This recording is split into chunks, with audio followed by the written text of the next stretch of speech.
Boom. Ladies and gentlemen, we are live. We are live on a Saturday night. We are ready to roll. We are the Wrasslin for Life Network. We got a sensational Saturday ahead.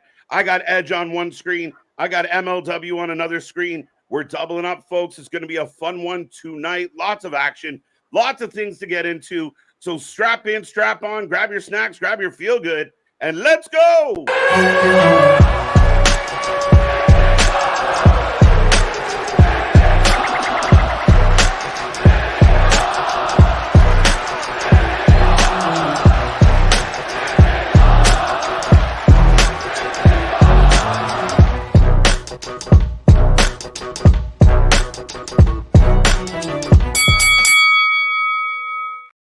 Ding, ding, ding. We are live and back at it again, folks. Like I said, we got two shows tonight, but we are the Wrasslin for Life Network.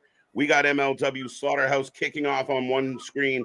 We got Edge in the ring for Collision on the other screen. Me and that pretty face going to run you through all the action tonight. We're going to have a lot of fun. We're going to get into all the action, all the excitement. Wow, there is a cage full of stuff. But I am Mr. Every Night KJ White, the Iron Man of YouTube, and that is Big Nick. Ladies and gentlemen, boys and girls, children of all ages, the Wrasslin for Life Network proudly brings to you its YouTube tag stream champions of the world, the Every Night Delight, KJ White. I'm Big Nick, and yes, we've got double header action. We've got MLW Slaughterhouse coming from the ECW arena, the 2300 arena, and we've got, like you said, Mr. Adam Copeland kicking off Collision right now. Is that Matt Striker in a Mario suit? Yeah, do. All and right, his co-host there looked like he just escaped from the local. He just got out. But folks, we got Edge talking about Christian Cage already, Nick. But folks, hope everyone out there is having a wonderful Saturday. Make sure you get in this chat, say hello, make sure you hit like, subscribe, be a part of the family. You can check us out on all the links down below for all our socials. Be a part of the family. We are growing by the minute. It does not stop around here, and it's been nothing but fun. So we got Edge. We get Collision. Now Christian Cage is coming out, and the first match is a Chamber of Horrors match. Chamber of Horrors, which does remind me this channel will be watching the Clockwork Orange House of Fun match tomorrow. Right. So on MLW, and the Predictions Championship isn't on the line because this is kind of a pay-per-view, kind of not, I guess. You get lucky, A. Johnson. But we've got the second gear crew of Mance Warner and Matthew Justice taking on the Calling, Cannonball, and Talon versus the World Titan Federation of Matt Cardona and TBA. This is going to be carnage. Well, it's fitting for the spoopy season that we've, got a Chamber of Horrors match. We've got the Monsters Ball coming up on Impact. We're getting into very much, things are going to the extreme. Yeah, no, you're not wrong, Nick. And I mean, literally, Halloween has come early here in MLW. And again, a lot of people have asked us to cover MLW. We've done one, maybe two before, as far as their pay-per-views go. MLW is trying to make moves. We'll see what tonight brings. Again, we're probably going to get a lot of action, a lot of names that, maybe not everyone's familiar with. But I find it very interesting right now. We got Christian Cage in the ring with a group of security. Well, I was going to say, and speaking of Halloween and somebody, out here playing dress up, we've got Luchasaurus, Nick Wayne, and Christian Cage out right now. Mm-hmm. What I found very funny was the other night when Christian made his comment about the Judgment Day and kind of took his pot shot at, this ragtag group with, dressed up. But right behind them, there's a dinosaur. Right. So we've got Christian, or at least I have Christian propped up in the corner, cutting a promo as I've got second gear crew coming out right now. Yeah, I got the same. I think we're bang on. There we go. I might be slightly. Despite what Billy Corgan says, sometimes YouTube pays off because I switched to YouTube TV and we managed to sync up pretty fast. I did. It made me chuckle a little bit of like, I get what Billy's saying, but at the same time, I'm like, our numbers are doing well. Now he's picking a war though with Meltzer though too, so we're a little bit on Corgan's side here. We have some disagreements with Billy, but he's going after Meltzer, so good on you, lad. And he's right. Very much, very much. But speaking of people who are right, let's talk to the chat right now. We got all the people what's up, peeps? We got Richard. Let's get this party started again. That's been the most sensible thing I think you've said on this channel before, Richard. Right? Oh shit. Small Mark, Tommy Lawler replacing Davey Smith Jr. Yes, I did see that. And shout out also Alex Kane. Just on a side note, he's doing a bit of a run too with the federation that's by me. Does like the New England area, the Wrestling Federation of America that Jules, who we've had on this channel, is the ring announcer for. Mike Hollow, who we've had on the channel, runs it. Just shout out if you're in the New England area, check them out. Absolutely. But right now we got a gurney in use, and Mance Justice just like slid as he was trying to toss it. Right. A little bit slippery. Mance covered up for him really well. Right. Jason, we have J&J Security coming out on AEW. What? No, not quite. Don't watch MLW. Well, we got you covered. We'll let you know what's going on so you don't have to. What? Christopher, what up? MLW reminds me of old school ECW with a tad better budget. Little bit. Yeah. I mean, it's got that vibe to it for sure. Oh, big chair shot. So I guess it's only a 2-team match here. Sorry, I thought there was 4 teams. I was going off of Wikipedia, so we know then now how credible that is.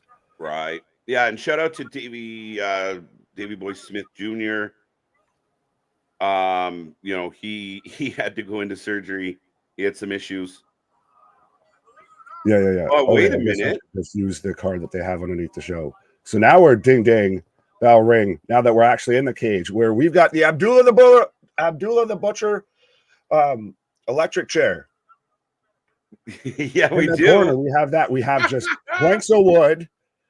This is really, and we've got your local Spirit Halloween or probably Walmart. Cemetery gates for your, front yard for Halloween. Yeah, Nick, we got and we also got the American Dragon, who's challenging Christian tonight. Wait, what?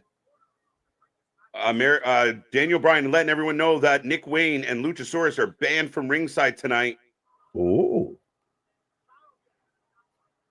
I am excited though for that match between Christian and Danielson. I think that's going to be a hell of a match. Christian's become one of the best things going in AEW. Absolutely, and the way this show starts, it starts with Edge, which we like. It's good. Christian comes out with the security. He's standing by the security, cutting a heel promo. As here comes more people. As Ricky Starks, Mance Warner and Matthew Justice now just beating this man with bits of just broken wood. Yeah, MLW is not that much of a wrestling match as much as it's been just beating the shit out of these two guys. Yeah, just Gimp 1 and Huskus the Gimp, I guess, over here in the overalls. The Gimp. I'm gonna show you where the wild goose goes. Why? But yeah, go ahead. No, you're good. No, lots of stuff to get into, folks. Get in that chat. I see a good amount of people. We're creeping towards 50 on the stream already. So make sure you say hi. Make sure you get in there. But Christopher, good to see you. Been a minute. How are you, sir? Absolutely. Well, and by the way, as I know, we're still going to struggle to get through all of these chat comments and everything like that. We do have the super chats, the super stickers. Become a member, become a for life for all of that. We got the merch store, we got the Twitters, we got the Instagrams, we got the TikToks, we got anything and everything for your pro wrestling needs. Yeah. I don't watch MLW. Listen, with all the wrestling that we watch, it's hard to keep up with all the shows. MLW, DCW. But a lot of familiar. Is it weird that a paper cut always you feel that a lot more than like a chair shot to the back because like everyone knows how that feels? Yeah, like we watched them. Oh, not the face, not the lips. Not the lips. Paper cut in the corners of your mouth. Just no. I didn't want to make any correlation, but I have now the new AEW Tag Team Champions, Big Willie, Sal, and Ricky coming out. And they instantly go behind the security, or at least Ricky did. Big Bill's outside. Big Bill, get your big ass in there. You're supposed to be the biggest, toughest motherfucker, but I mean, I get it. But yeah, I mean, those paper cuts always make you flinch. None of those board shots, none of the 2x4 shots did anything. Are we getting the crowd juiced? Ricky and Big Willie. JV, what up? Faz, Adam versus Chris. What? Christian versus. Oh, you just running down the card. Who's the guy in the brown suit? Looks like a wrestler. Very true. Well, he looks like he's like Wardlow from a different dimension. We got more people. Paul, what up? Alexis, what up? What's up, guys? What's up, guys? Oh, we're setting up a 6-man or something here, I feel. Blood and no, did we just had Blood and Guts, didn't we? I guess the War Games has got me in the vibe there. But yeah, no, we had it with BCC in them. Yes.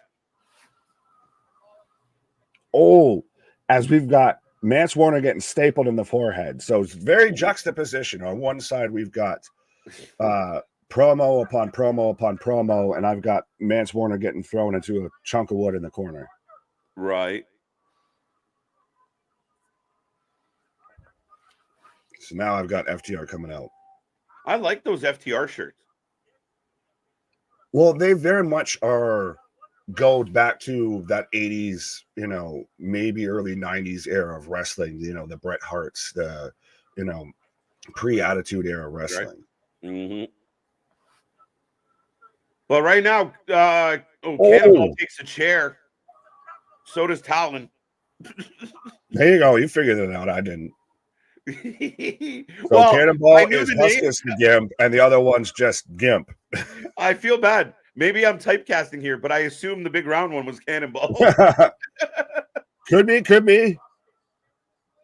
They should name Attitude Adjustment from Matthew Justice off the top rope into Huskus the Gimp. As we have pumpkins, we have jack-o'-lanterns in the cage, by the way, too, as well, in case we couldn't get this spooky enough. How do you I always am surprised when a match like this opens the show. Because where do you go? Because then we're going to get an intermission and video packages, and it's going to be my favorite time of the night of an intermission on a show. Right. What's up, Damien? How you doing? Brandon's back in the house. Smile Mark, Paul Carpenter, Larry, Faz. We just got a pile driver, what was supposed to be onto a pumpkin, but Mance Warner's ass just took all of the padding on that. Yeah. Collision feels good. Why does that feel? Why did you make that sound so wrong, sir? Feels good. Yeah. Yeah, no, I mean, you know what? The start, again, just to expand on Faz's thought here, it's a nice. Why did security jump the bad guys? I mean, the good guys. Security attack. Oh! Chair shot on this man had a pumpkin placed on his head off the top rope. But Peter Pumpkinhead. I like that. This is nuts. Tony Khan still thinks it's Tuesday. I think he might still. He thinks he's in Groundhog's Day. Every day is my birthday. God damn it. Right. But this is a wicked start to this show. Like, I really enjoyed, as far as a wrestling program goes, this was, look, you got a collection of heels, you got a collection of baby faces. They're clearly defined. A label lock on one of the security guards. A good, hot start to tonight. Well, and it was, I think it was Nick Wayne who shoved one of the security guards into Danielson and everything. Is that what ended up happening? They just all of a sudden started punching. I'm like, that's not right. He got pushed into him and everything. I mean, it's not the first time tonight I've watched security get involved in a fight and everything like that. If you watched Jake Paul or Logan Paul versus Dylan Dennis, and you saw how that went. Dude, this pumpkin situation's getting intense. Peter, pumpkin eater. Oh, we got a win. Oh, no, we didn't. No. Oh, shit. I thought it was over for a second. No, I've got the security guard in the label lock. How did that? I got to find a way to. Just leave it. We're good. Simple Man Noah Foster, is attending AEW Collision. Okie dokie. Good to know. Shout out to the Simple Man. What's up, FDR shirts look fire. And you know who else's shirts look fire is our shirts. Go ahead and click that link that's right above us on this lovely YouTube page and everything like that. And this man's even, the Kevin Owens stunt double, who's, I guess, recently been traded to SmackDown. Yeah, so going to start wearing blue shirts now instead of red ones. I got a blue one. Is modeling off our latest, design on our merch store. Yeah. No, go get yourself a shirt. I mean, I kind of almost said get, fisted, but don't say that, because I was about to say I've got a allowed. gimp and an electric chair, and they turn it on, and we've got spooners, and sparklers and fireworks and pyro, and it's better than the exploding lane match. The top is not even on his head anymore, and he's still shaking. This man is Abdullah the Butcher. That's Dude, turn it off. He's dead. Getting put in the electric chair. Is there not like I said, it's not even on his head, and he's still shaking. The GIF is having trouble selling. We're just watching a public execution right now. Is that what you're supposed to get me to believe here? We're just watching this man. Like, nobody's going to come in and break this up, and they're just shooting off smoke towards the crowd from the outside of the ring, not inside.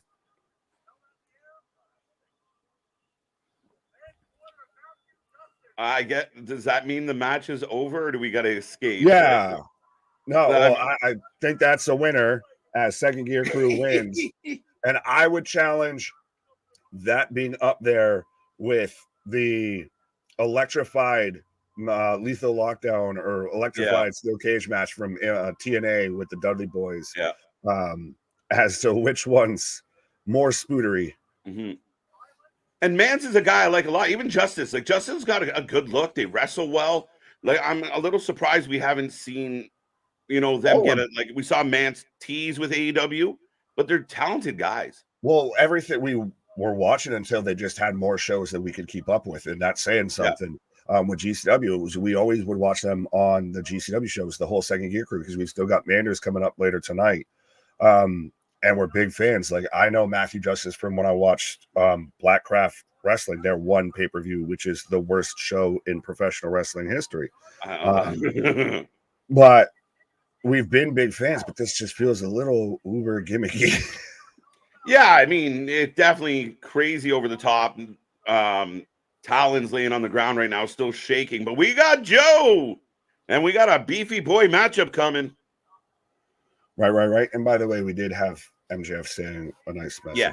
Yes, but I'm not going to touch on that too much because I'm not involved in that. I'm not Jewish or anything, so I'm not going to speak to it. So, well, I mean, our stance on this channel has always been this is the place we come to escape all the bullshit from the world. So we're not going to get too heavy into your politics, anyone else's politics, or anything like that. We're going to stick to the wrestling. Again, a lot of people criticize Tony for allowing certain things to happen on his television.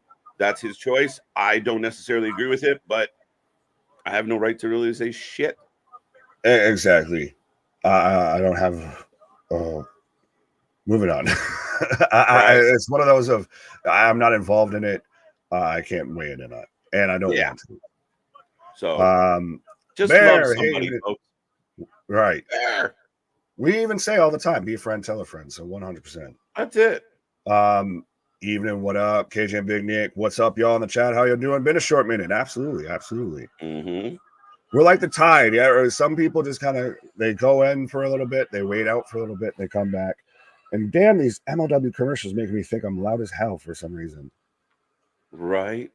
And if anybody's currently watching the Leaf game, let me know how it's going because I ran out of TV screens. Let's go, Austin Matthews. I got him in our fantasies. We've got Willie Mack versus Samoan Joseph right now on AEW. I'm looking forward to this one a lot, Nick. Return of the Mac. This is big beefy boy slapping meat. Pause. This is right up my alley, sir. But this has been a whole day of really a lot of big events and everything. We've got Collision and MLW tonight. We had, obviously, if you were into it, the Logan Paul, Dylan Dennis fight. And we also still had Royal Quest 3 as well, to which Will Ospreay retained his New Japan UK/US title over Zack Sabre Jr. Absolutely. Where is it? Am I the only one that their audio just completely cut out on MLW? If anyone's watching along with us, I lost audio and visual. I have no audio. Well, now I've just got them all lit up by red lights. Like, they're playing off like that blew out the power? Did they just blow their wad and blow their whole budget on that one match right now? Right. Because I can see I've got people talking, but I can't hear anything. So right. Up next, Rocky Ramiro taking on Akira. And well, that's a Oh good no, it's transition. tonight, not even up next. Yeah, but that's a good transition that we could make into. Of is it interesting that now we've got CMLL and AAA both dealing with AEW, and we've got who had Mystico, aka the original Sin Cara, on your 2023 wrestling bingo card? Because you're I goddamn did liar. not. And again, I was a little surprised at the Mystico is all and he'll have a fight not this week, next week. It's a little surprising, but Right. Yeah, the OG, I'm looking forward to how many botches we get to count on that particular evening. Oh, absolutely. As I do have audio right now back on MLW. As Anthony, what up, my guy? The first match on MLW was wild. And I'm like, what did I just see? Man, you're out here watching Monsters Ball matches and going to be watching the Clockwork Orange match and everything with Luna tomorrow night. That's what you got to look forward to, my guy. That's what most of those matches are. Right. That actually makes me laugh. That if you first time ever tuning in to an MLW and you got a guy with a pumpkin on his head, you got big Gibbs. One announcer dressed as Mario, the other one you don't know if he's an escaped convict. An electric chair was involved. Right. So it's either like the best first ever match or it might have scared you away. Well, it is the Slaughterhouse. What? Oh, big running knee there from Willie Mack on his Joe as he rolls out. Right. Oh, they're slapping already.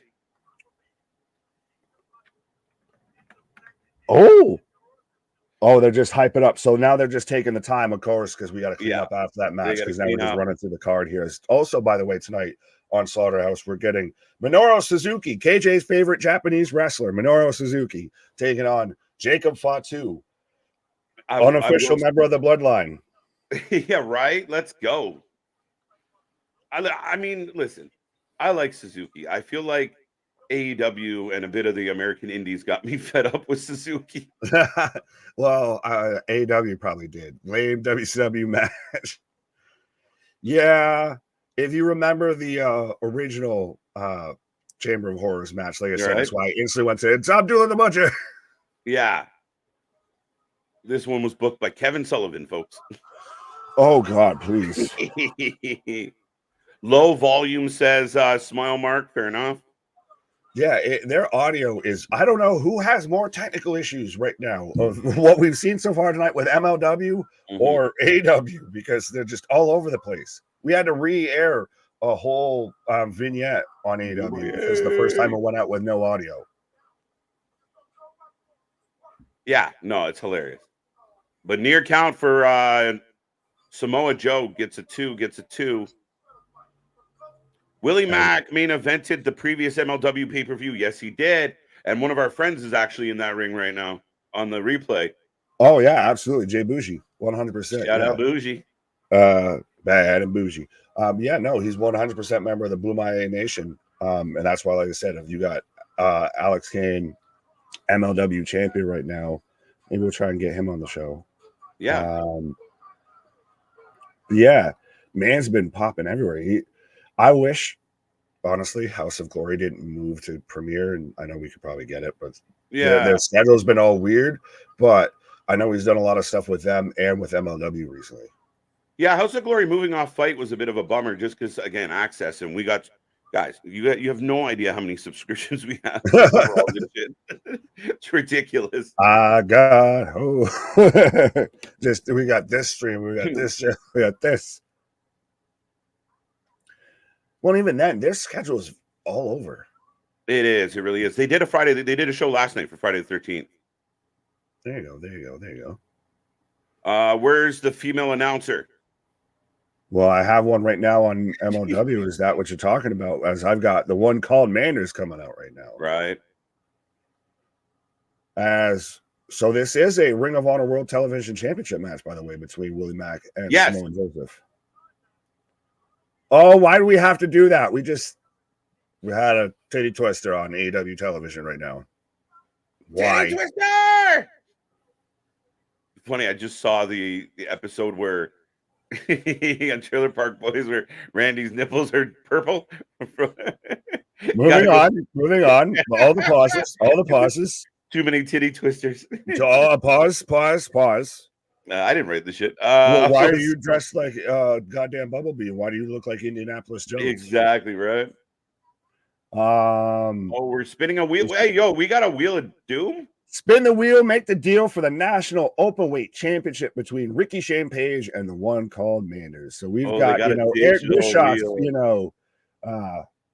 Falls Count Anywhere match. So that's what it landed on. Out of everything on that list, Falls Count Anywhere was the famous one. Yeah, yeah. Right. Hey, Johnson, what up? The Purple Nurple. Oh, boy. All right. So look at what you've started, sir. You get on me at times for what I started. Look at what you've started. It happens, man. What can we do? Oh, big boot by Joe. Sent on. Go into the vitamin store, A. Jobson. That's what it is. Go into the vitamin store. You're going to get your vitamins. This wheel is giving me Taboo Tuesday vibes. Cyber Sunday. They should bring that shit back, especially in a day and age where we can vote automatically. Well, yeah, but did you ever actually think that they really actually stuck to the votes and everything? I know. God, no. Sorry, real quick. I was going to say, well, speaking of bringing things back, Charles Outford saying, get me a sack. 100%. But did you actually ever think that they really held true to what that people actually voted? Like that was the real result? Not always. And I don't obviously for key not to sound like a typical American, but yeah, I guess I'm questioning poll results. So was it not too long ago? Shelton Benjamin talked about having no idea. Yeah, I saw that. Yeah. So then I'm like, well, wait, maybe it was not, maybe it wasn't totally rigged, but maybe it was certain matches, just let it be. Yeah, well, there's some you can kind of gamble with. There's some I've got a big rollover or vintage Randy Orton snapmare suplex there from Samoa Joe or whatever. But Willie's about to get a pin. Well, I'm way behind them. But I think when you got to towards the main events and stuff like that, they really they're working their kayfabe onto it and everything like that. But there was probably one or two of them that they're just well, fuck it. This is what they want to see, so fuck it. Oh my God. And Nick, I was trying to pause up, but it's not letting me. I've got Samoa Joe just smashing out of Willie Mack. Willie Mack counter stunner. What? We got a stunner from Willie Mack. What? Oh, it's over, bro. Muscle buster. Oh. Hey, unstool. Outstanding watching MLW then, I guess. I tried. Yeah, it won't let me. No, you're good. Match up. It seems like that happens once a week. Bring back the vitamin. There you go. There you go. You know what's up, Nick. You know what's up. Exactly. 100%. Be a friend, tell a friend. KJ, what? Oh, well, sorry. I took your comment. I'm here too. What about that guy? Yeah, he's a big fan of you. It's I guess how on some of when Luna's watching the WrestleManias and everything, I guess I have a big fan that just never shows up here. So I've got Akira right now in the ring. Oh, CJ Perry on my screen. Really, really, really, really, really. Oh, I've got hey, Ricardo Rodriguez. Hey, I wanted to go to Alberto Del Rio. Let's go.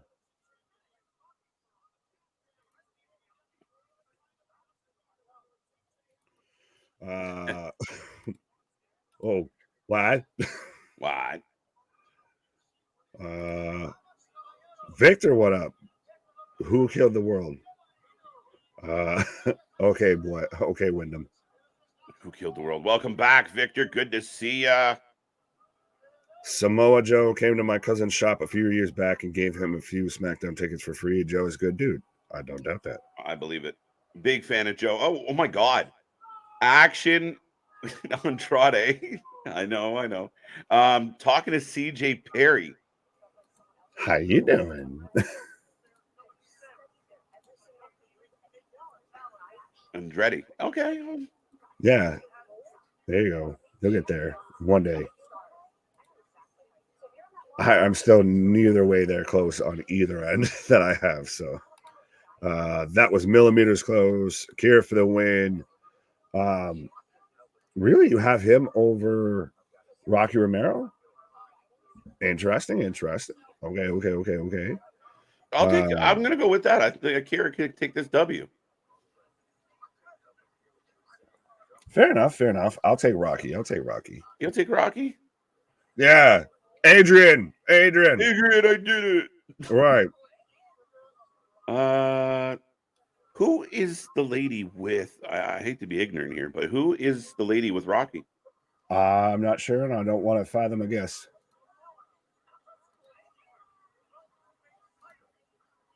So I'm in commercial on AEW Collision, and I've got Rocky Romero right now in the ring. Yeah, I got Rocky just stepping into the ring as we speak. We got 2 title holders here? Yeah, I believe it's both titles on the line, if I remember correctly. Yeah. CMLL World Historic Welterweight title. That's a mouthful to say. Pause. That's what she said. Exactly. What? Versus the MLW World Middleweight title, Rocky Romero, presented. Oh, so here's your answer, I guess. Presented by Selena De La Renta. Selena Del Sol, Kalisto, versus Akira. What? There we go. What is the historic title? Like, are we Bro, reaching? you're asking me now. I know we cover some indies and everything. Yeah, I know. Like, just adding shit on the cuff. No, the CMLL World Historic Welterweight title, and no, it's a lineage. Like, I'm no Matt Stryker dressed up like Mario. Okay, I can't. Yeah, we watch a lot of wrestling, and there's just a lot of belts. Everybody's got a belt. You got a belt. You've got a belt. Even Christ, we've got a belt right there above my head too. Right. Who killed Kenny? The bastards. The bastards killed Kenny. Clearly. I don't even know how we got there. You can have that. That ain't even what I'm at. Right. Watch South Park and play the games. What's up, Steve G? How you doing? Lana, a guidance counselor. So she's Mr. Mackey? And we're talking about South Park? It's Lana. Okay. Oh, good God. Well, no. Is it so weird to you that we're back in a whole different company, and we've still got this weird, like, will they, won't they thing going on between Rusev and Lana? It's like, we know you're married. Stop trying to act like you're not. Yeah, like, I think, like, for me, and I'm open to the fans chiming in on this as well. I just thought the money, and just quickly, we're getting another Danhausen teaser, by the way, for the Danhausen fans out there. But Nick, like, I thought the money was have Lana come in aligned with Rusev for a bit at least, and now they don't even like appear in the same segments. That could be his I have been redeemed.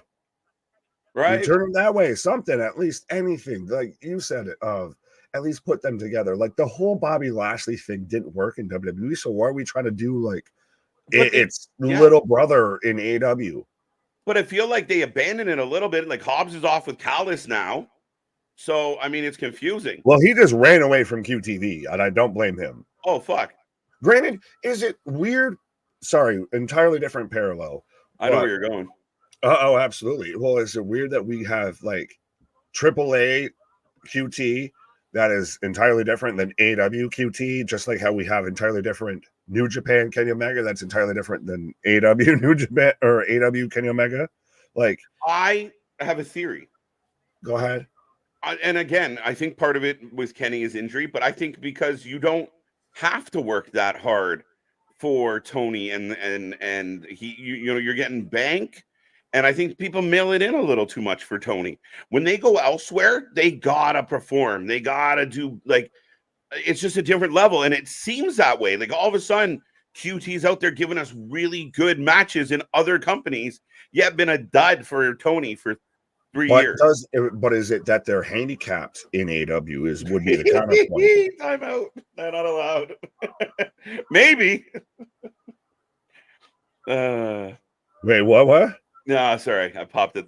That's my own little. Oh, the go. Oh, what did you pop at? Was Don't it the worry about it. comment or was it what I Can't said? repeat it. Yeah, no, I saw that too, but we're not clicking on that. But I do want this this Bang Bang Gang t-shirt that Juice is wearing right now. Granted, I don't think I want it in the the 90s, crop top era, but the bastard pot killed Kenny. Wesley, I like that. And Tony Khan is Officer Bob Brady. Yeah, it's not Buck Baby, it's Bob Brady. There you go. Buck Baby. No. That was a Vince problem. that I didn't mean to read that right back to back of what you said, but it just was there. That's also from. You have a theory in Austin Theory? What? Moving on. I do not have an Austin Theory. Morrison and Taya separate in AEW 2. Make it make sense. But see, though, they're so polar opposite. Like, you haven't even had them interact or anything. Yeah. You had Lana come out at the end of a Miro match and them talk. Like, yeah, it should have been like, near, far, wherever you are. Not, devil woman, get away. Yeah, no, and I think that's your point. I think you're bang on with that point, Nick, is the fact that, again, you brought her out, introduced her during a segment where essentially she saved her husband. So you would expect that story to kind of continue. Like, where is this going? I don't know what they're quite doing with it right now. And I don't mind Taya and Johnny or Adam Cole and Britt, competing athletes being separate. But we know Lana, we know CJ as, she was his manager for so long. And again, she came out to save him. So you gave us that breadcrumb we're following. Did you just say Adam Cole and Britt are separate? They had a whole fucking reality show together. Well, the reality show doesn't count. Is that just because no one watched it? Yes, also. Fair enough. But we are also, as we've gone completely with what's off tangent from what's on screen. I've got Christopher Daniels and Juice Robinson on Collision, and I've got Tarantula. Yeah, the Tarantula. Yeah, Robo Gardo. There you go. I think me, you, and C Money probably got that reference. TK lets you get away with murder. She wrote. Yeah, but the thing is, realistically, we talked about it, even with like an FTR and your family comes into play, which I don't fault at all. But if this man is willing to give you a shit ton of money and you do less work, it becomes very tempting, but you're not really required to do a whole lot for the money that you're given. Unless Absolutely. You've got a easy, I said it before, I'll say it again, with the whole Tony Khan meltdown that we've seen recently, and it's so fitting that this man, I guess, will forever now be tied to CM Punk in one way or another. He fits the pipe bomb to a T of he's a millionaire who should be a billionaire, and he just surrounds himself with glad-handed yes men. Not bad, not bad. I can't speak on the idiotic daughter or the doofus son-in-law. I think those might be played by the Cucamonga kids and, maybe Judas in my mind. Maybe, but one of my favorite guys on AEW right now. Armbar by Rocky. I've got Danielson or Christopher Daniels getting jumped on the outside. Sorry, I didn't mean to cut you off. Not a problem. I was just saying Christopher Daniels. Yeah, no, but Juice Robinson all over Christopher Daniels. I always forget about Christopher Daniels nowadays. Then he just appears and does. Well, because notice how he's back on Collision after the rumored story to where he got told he couldn't be there because of one Chicago made or chick magnet Punk. Yeah. But sorry, you were talking about your favorite guy in AEW. That was just Smokey. One of my favorite, Juice. Smokey. I said Smokey. Juice. Juice. He looks like the Honeycombs fucking mascot. If you grew up in the 90s and know Honeycomb cereal, he looks like that. That just grown up into a big boy. Oh, hands behind the back, Nick. Egging him on. This is even worse to me, though, than the fucking chop spots now, just because it's become overplayed as bejesus. of okay, so I'm gonna just sit there and let you hit me. Like, that's cool every now and then, and you see it in an MMA fight of like, okay, the guy hits 1 or 2 jabs and you move on. Versus I'm gonna just sit there and just throw unabated elbow shot and then elbow shot and then elbow shot. And you don't even flinch, you don't budge, you don't drop to a knee, nothing. Oh, Matrix. Terrible. Make me believe. Oh, I like this one. Where was it? Donnie from the Wild Thornberries. Yes. Selena wearing. Go back. I'm sorry. Selena wearing a Glad trash bag. She's wearing a bin bag. Oh. Well, and then we've got more dudes behind her that look. Why do we have everyone out here looking like gimps or the fucking DJs for Slipknot right now of just gas masks and shit? The end of the world as we know it. By the way, I see about 60 people hanging around. If you haven't realized yet, we are watching MLW Slaughterhouse and AEW Collision at the same time, doubling up, and we're rolling through. If you haven't clicked like and subscribe yet, make sure you do so. Be a part of the family, and we would greatly appreciate that. Right, 100%. Big things popping, little things stopping up. The sun season never sleeps. Again, often imitated, never replicated, never duplicated. Absolutely 100%. Everything that you guys send our way, 100%. We're not using it to go to shows or anything like that. This is just goes back into the channel and everything like that.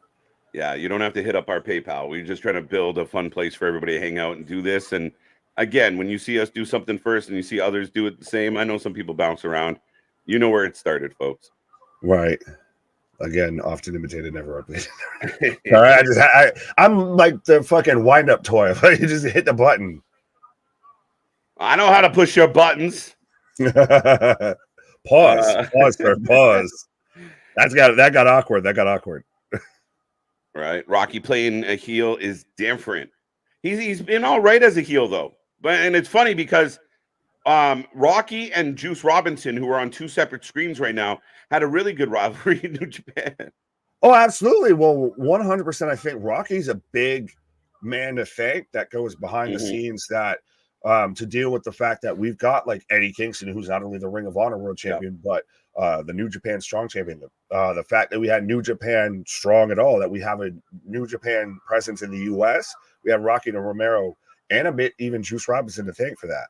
Right. So, what in the fuck? Selena Del Sol out there just whooping away gimps with a fucking kendo stick for no reason. Just one arm, just like, she's Steven Seagaling this shit. I think this ties into that. Colin Raven's faction, Akira is a main component. Oh, I didn't know Raven still had a faction. I mean, I'm going back to the days of the flock, and that's why I still love that every time we see a shooting star price, you felt the 7-year itch. Yeah, I have to. It's just the way it is. Bring back Curry, man. Listen, there's a short on our he's wrestling right now versus Juice Robinson. Exactly, right? There's a clip there's a short of Ringsider Anthony and Luna talking about bringing back Curry Man as well. So go check that out. Fair enough. I didn't even know that. There is. I was gonna just say, well, there he is. Christopher Daniels was Curry Man. Spoiler alert. If you didn't know, folks, now you know. Right. I know so many people are heartbroken. It's like saying how Dr. Isaac Yankem was Kane. Right? Ooh. Russell he's got the whole fucking trifecta here down of Wrasslin, smoking, pizza time, lads and lady ladettes. Yeah, I dig that, my guy. That feels like that needs to be like Wrasslin, smoke, pizza, repeat. Wrasslin, smoke, pizza, repeat. I kind of like that. There, we'll give you a small percentage. We'll give you a cut if we use it. We'll give you a T-shirt for free. A little bit of a flat finish to this match. I mean, Daniels ends up doing the job. The Bullet Club's good. It was just a real kind of like, okay, it's over. But it is, well, is it interesting though that we we've got to make sure Danielson, who hasn't been on TV really at all, has to make sure he looks really competitive still against Juice, because remember, he wasn't allowed here before with Punk here. So now we've got to make sure he gets over. Right. As they're laying waste to him still. As I've got Akira picking up Rocky right now. Oh, he's proposing. What is happening here? Wait, what? Jay White is proposing to Juice? He stole the good ring. on you. Good for you. If they want to do it, I think Juice is already tied up with silent movie star Tony Storm. But is this foreshadowing? So I don't know if they're implying that it's MJF's ring or they got a duplicate of MJF's ring. 1, 2, 2 count for Rocky. Did he? So when did he snag the ring? I'm not sure. And I fact checkers out there, if you're watching right now, you can let us know. But I'm not sure if they implied that is the actual ring, or maybe they're foreshadowing the fact that it looks a lot smaller than the diamond ring. Yeah, I was going to say. But does this feud not feel forced to you? It feels flat because it's fragmented and mixed in with a story that was already started. It's the overlapping storytelling and the fragmented storytelling. It makes it very hard for me to be into what's happening. That's why I'm saying I feel like it feels forced. We've got, what tie does Christopher Daniels have to MJF, as we've got the whole Punch Out? I know somebody, I think it was JV, dropped it in our Discord chat and everything, which, by the way, go and check that out too. About what? Sorry, Juice is letting everyone know he got the ring for $24.99. But that it's been so long since we've seen the Devil Mask show up and everything that might have just fallen by the wayside here. This feels, like you said, it's fragmented and it's forgotten about and it feels forced, and all the F words that we can say on YouTube without getting in trouble. Yeah. No, and I mean, here's the thing, and we were talking about this before, like with the mask thing, and you can let it breathe, but you think about, God rest his soul, but Bray Wyatt, when he started hinting at the White Rabbit, right? So we get a White Rabbit teaser. We didn't get a White Rabbit tease, and then a month later get another tease, and then 3 weeks later get another tease. Once they kick into that story, every week we got a teaser, and it built. The teasers got bigger each week. We got the Masked Man, and listen, and AEW fans out there, including us, that was the hottest thing everybody was talking about. Who's the Masked Man? Who's the Masked Man? You were out here thinking it was Edge. I was like, maybe it's Edge. Maybe it's Jay White. You think it's MJF? Sorry, I was going still on the Bray Wyatt thing. I was like, I remember the whole you thinking it was Edge and Bray Wyatt. Oh, I thought there was some connection back then. Yeah, absolutely. But so for me, you teased the Masked Man and Jay White got beat up, but there's been no explanation. The Masked Man hasn't exacted revenge again. If it is, Rocky picks up the win. Picks up the win. So then, is he now going to drop it to Mystico, Sin Cara on Rampage? Yeah, it is on Rampage. Yeah, it's on Rampage. Not next week now. Yeah. Also, sorry, Nick. Do you not feel like the Jay White segments have been long and slow, and they always give them a segment after something? Yes, that's the thing. It always follows up something that already should have ended, and versus this being its own segment. Yeah, but I think it also plays too. He works really well in the media scrum that they do for New Japan. In-ring promos, I can't find a one that I can think of that he's been worth a damn, that it's like watching paint dry a little bit. See, that's the difference when we talk about Jade Cargill going to WWE and the polish they put on people and the production they put behind it. You can take somebody like a Jay White and you give him a short 90-second to 2-minute window that he has to deliver his message, come out powerful, and get out. Like, it's constantly these 10-minute conversations after another segment. It's like an afterthought of an afterthought even tonight, we had a good match, and then this long, like, all right, guys, we're ready for the next thing. Oh, Dustin Rhodes. We'll talk about that in a minute. Even like what we talked about on Tuesday with you had the match with Jay White versus Hangman Page. And then after that, you still had like another 20-minute promo segment between him and MJF to where the scarf wearing flag bearer for MJF was even like, this feels long because you're doing 2 segments back to back with no break, and they're tied in together. Yeah, like, and I think that's like people are being critical, and I've heard other people, not just yourself, myself, be critical of the Jay White promos. But I feel like if you just put him in the ring and let him be passionate and be heelish, it could work. But it's just like, MJF has this big long heart-to-heart with Adam Cole, and then Roddy comes out, and then, oh, by the way, there's something else. Jay, your turn, go. And we're like, we're over it. Can we move on from all this talking? Fair enough. Well, I'm sorry. I just want to. This is all making me think of. I saw the guys. The 2 guys that we've talked about at length at times that have now fully came out and that they're released from WWE. They're no longer part of the schism, part of the dyad, or anything. Yeah. Like that. They're not tied to any company or anything like that right now. And everything that I've seen that they've put out, what?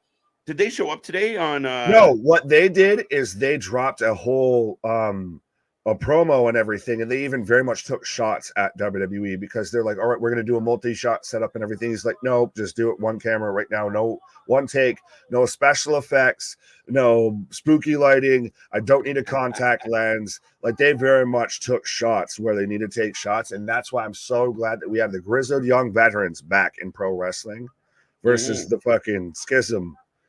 Oh, another match has begun on MLW, my guy. Yeah, that's a thing. The one called Manders gets jumped. Now, this will be a last man standing match, but out of nowhere, this match has kicked off. Yeah, so we've got Manders versus Ricky Shane Page here for the I'm gonna get there. The National Openweight Championship. There you go. A lot of title matches tonight. It's almost like this should be called Title Saturday. Right? Instead of Title Tuesdays, where we had 2 title matches and 1 on a pre-show. Right. Folks, we are in a commercial break for AEW Collision right now. Like we just said, Manders is getting 1-2. Oh, he kicked out. What's up, Clay? How you doing? What up? Larry, bash the Hollywood backlot, bro. But, oh, I miss Gold Dust, not Red Dust. Juice needs to be interviewed. That's how they works. Well, it gives it more structure than anything, I would say. Right. ECW Arena, do we get a New Jack dive? Oh, don't put that on anybody. Yeah, New Jack, I don't think no one needs to copy any sort of New Jack stunt, I feel. No, I mean, because it wasn't a stunt with New Jack. It was legit the thing. Like, he was trying to inflict pain and murder in some cases. Full Gear is another month. So long to see this feud end. You find that interesting that you've announced the Jay White MJF thing, and it is so far away? If it's just going to keep being like forced, this? And it's one. That's again, it's a pivot, and that's why I keep going back to. You've said it's fragmented. I feel it's forced. You had nothing else to do, so because you sat there and put your world champion in tag team matches in a tag team feud, so you haven't built anything that he could be involved with beyond just forcing some feud. Nothing felt natural outside of. If he would have gone after CM Punk, who you fired because you feared for his life, feared for your life. Did you catch the teaser from CM Punk last night? It wasn't even his fault.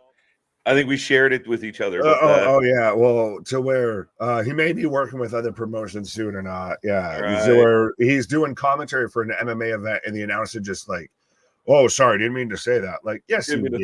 Yes, you did. Yes, you did. Right. Kyle Fletcher coming to the ring.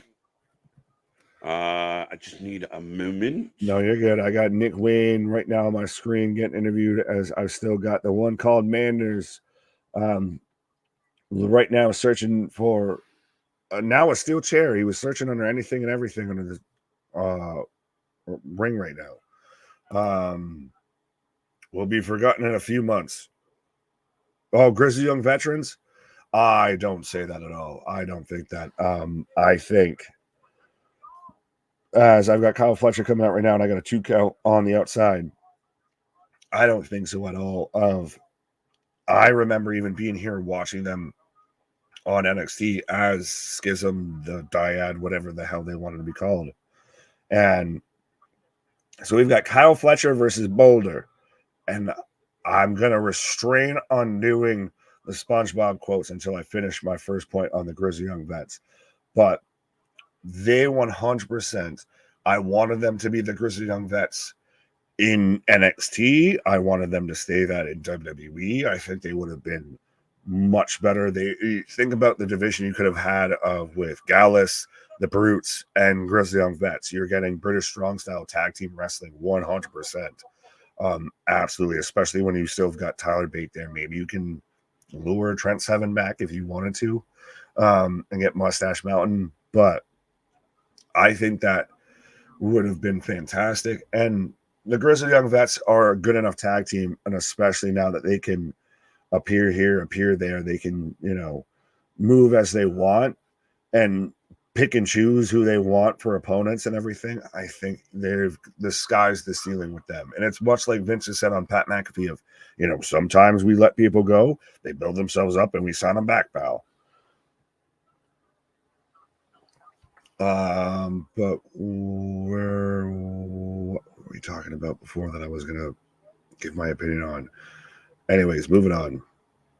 Dostin wins. That promo was fire.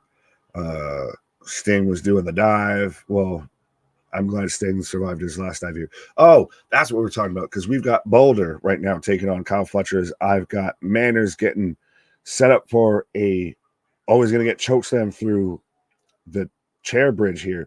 What is with and so we get a spine buster onto the bridge of chairs for a 2 count. And so now what is with the fucking Hail Hydra fucking goon squad that's showing up for every match here, that's just waiting at ringside here? I know we don't cover MLW a ton, but if there's anyone out there that knows, if someone can explain that to me, I'd appreciate it. But I'm very interested in why we've always just got like generic masked, gimpy goon squad here showing up. But yeah, no, we've got Boulder versus Kyle Fletcher on AEW, and I just want to do the SpongeBob reference of, that's a boulder. That's a nice boulder. That's not just a boulder, it's a rock. People will even complain about it. Yeah, very true, very true. If people can, they will. People complain about a long lead time, and they complain about no lead time all out. Well,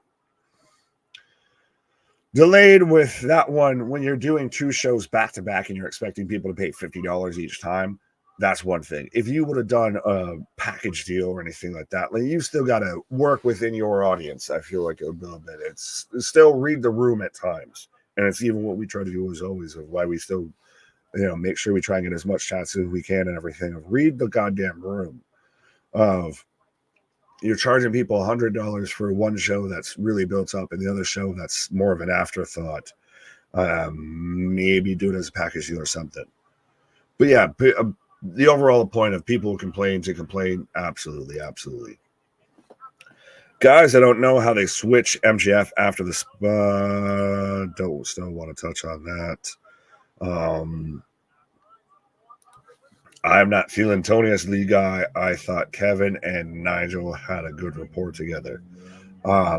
Absolutely. I've even forgot that half the time because I have the audio off and because we talk enough, as we're getting a world featherweight title match on MLW coming up next. Well, as I've got the Acclaimed on Collision, but I didn't even realize Tony Schiavone's on Collision's commentary. They're just, if you can't tell that CM Punk was gone beforehand, and that now the Punks are just, dragging balls through Collision right now. Or we're going to just add this person that wasn't supposed to be here. We're going to have this person booked and have a great match that wasn't supposed to be here, etc., etc., etc. Yeah. No, I agree with you, Nick, and I like this comment. I think putting Tony as the lead on Collision is a mistake. Kevin and Nigel were great and doing a fine job. Sprinkling in JR was good, but using Tony as a lead on this show, to me, is not the best decision. I want to see less Tony. I want to see less Tony be a lead commentator on any show right now? I don't think so, especially the way he calls wrestling at this point. He kind of, kind of comes off as a little bit of a, this match is, distracted. You still got the match going? The one match is still going, I think. I know we got a replay backstage of them just going into guardrails, and then it cut to, the multicolors, like we got a VHS tape. Manders held up the belt, and I was like, oh, did he win? But then they kept fighting, so I don't know. How do you feel about the Jericho Society turning on Danny and his hip thrusting? Wait, what? They're sick of his hip thrusting? So it started on Rampage last night. They continued it right there as Sky Blue's on her way out, and even darker. They can't turn Sky Blue heel. That's what they've been teasing at, but I think it's honestly because the Jericho appreciates the JAS. That's easier to say when you're vitamin up. Just can't take anyone and much like Chris Jericho, can't take anyone getting over on their own above them. Mm-hmm. There was another question you just answered. No, you're fine. As we just had so much leopard and fucking snow tiger prints and everything, like Big Cat, Tiger King. Mm-hmm. Oh, she's got the emo eye face, the eyeshadow, much like Julia Hart. Yeah, it's getting bigger and bigger. You're gonna go from sky blue to sky purple. Let's go. And I don't think anybody here, I don't think either one of us, you or I, were complaining about the lead time on this. I saw this comment, delayed grats, welcome. And again, I like the lead time. I'm just hoping they can utilize it and do it well. It's kind of, again, it's been a little bit of crossroady. Like you were getting a lot of fragmented storytelling with it. So I'm hoping they can pull it off, that we're still interested in 5 weeks. Fair enough. Well, I was going to say, speaking of pulling things off, I honestly don't mind if Sky Blue starts to go this heelish route, because we didn't think Julia Hart was going to be worth fuck or all after she was just the cheerleader to Griff Garrison and Pillman. Yeah. And now she's one of the most over females in the company. You take that with Sky Blue and, the Booty Who, and you start to get her and, make her the little mini Rhea Ripley there of just the goth chick. 100%. I think you saw her in that interview with AEW with RJ City, to where she's awkward as a human being. She's awkward talking. Yeah, fair enough. You can cover that up with spooky goth chick who just doesn't talk. Mm-hmm. And she's taking on a babyface Chris Statlander. And again, I just think that she comes in, she's young, she's very attractive. A lot of people have talked about the cake situation that she brings to the ring. I don't know if she had accomplished enough as this real shiny new blue baby face to start turning her already. Vance gets where I'm going. She had no character beyond that, though. Valid. Fair enough. So that's the thing, is she's a little bit of a blank slate here. Yeah, okay. I mean, I can accept that. But right now, I got find the things. I'm going to blank my slate here. There you go. So Big Nick's going to take a pause for the cause, folks. We are rolling along. Make sure you get in this chat. Let us know what's on your wrestling mind. Even if it's not MLW or AEW, we're willing to talk about anything. But right now, I got a double dose of women's action as far as Statlander taking on Sky Blue. And Janai is taking on, let me confirm. Just going to confirm who she's taking on. But yeah, the action rolls on. Right now, Statlander in control of Sky Blue. Dun, dun, dun, dun, dun, dun, dun, dun, dun. I always find it funny when companies make it hard to figure out what the hell's going on their show. Dun, dun, dun.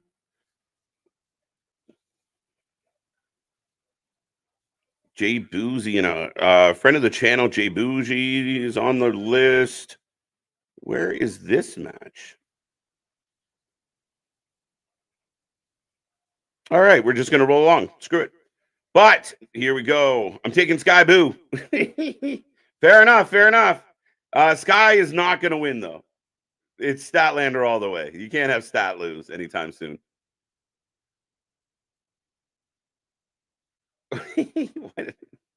uh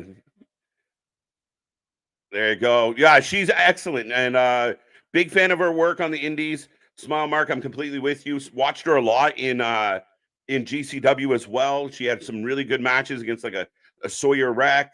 Very talented, very talented. And again, she kind of knows who she is. She has that kind of locked in. It'd be really interesting to see how she builds her career. Again, she's interesting enough. If she was to be signed by a company like AEW, I think she could be an impact player. Are you trying to do the Austin Theory, Grace, and Waller thing with Julian Sky Blue? Kind of, sort of, maybe not. Not exactly, Chair. I end Sky versus Chris in a tie because of the attack, and then somebody saves Stat, but Sheeta turned heel. All right, so Richard calling Sheeta as a heel. Interesting, interesting, interesting. Demi Exo, thank you, Mark. Oh my God, went just blank. Vitaminitis. I'm taking Purple Haze. Purple Haze. No, this one's for Nick, but he's not here. Can Keith Lee be salvaged in AEW? I've seen he's getting getting in really great shape. I feel the COVID really did a number on him. Yeah, I know. He apparently had some health issues, Kenny. And at the end of the day, I do think there's a lot. Like, I mean, we remember when Keith Lee was like one of the hottest guys in all of wrestling. He big matches, getting used on SmackDown, getting used at Survivor Series. It's unfortunate because I think a lot of us fans know there's something there. Again, I think if you really want to build up a guy like Keith Lee, anybody's possible to reignite.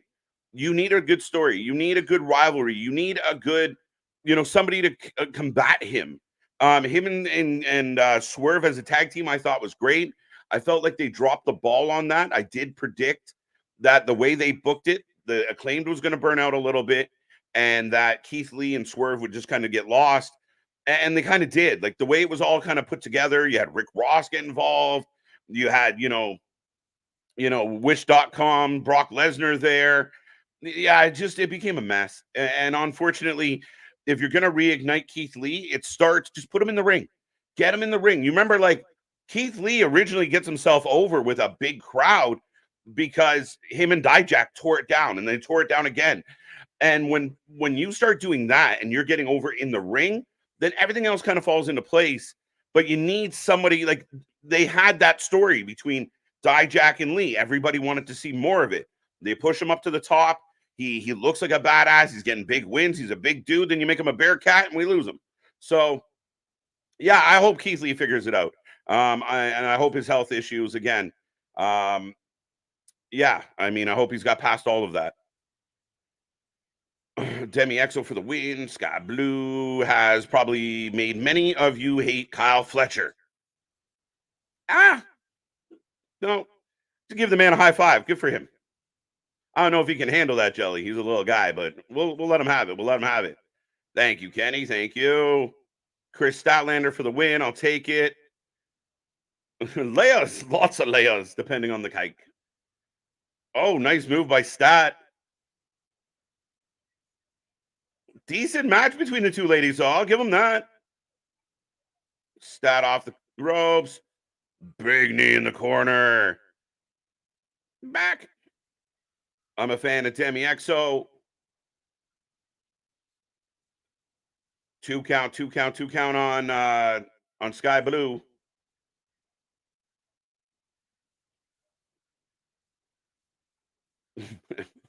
There's always time for cake.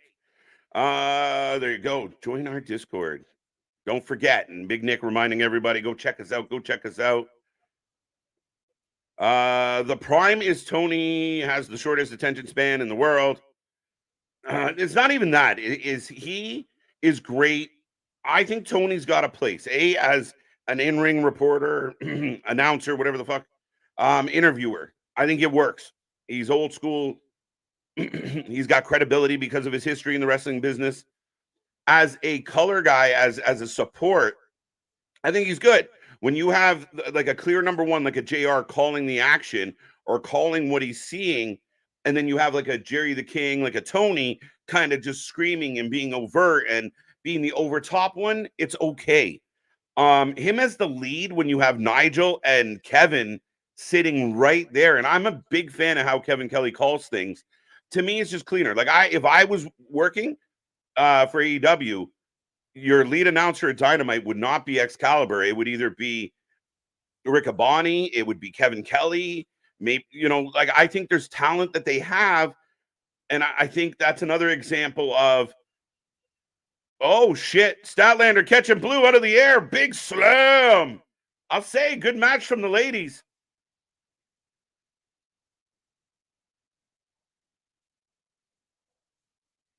And Exo and Janae are still going toe-to-toe. She locks in a submission. Oh, this has got to be it.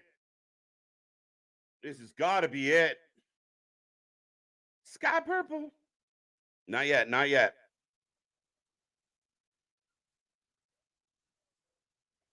You knew it. You knew it broken. That's the thing about those fights, man.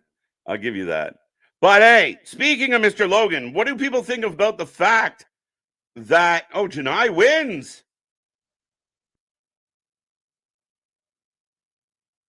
There you go. MLW featherweight champion. Oh shit.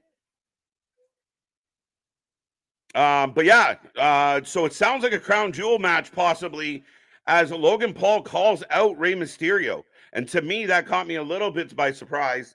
Of all people to call out, Ray seems interesting. And there it is. It's over. And still. There you go. There you go. There you go. Statlander with a hard-fought victory. And I thought that was a really good women's match. I know AEW takes a little bit of grief for their women's booking. That was good. Gave them a decent amount of time, back and forth. Good energy. Can't complain.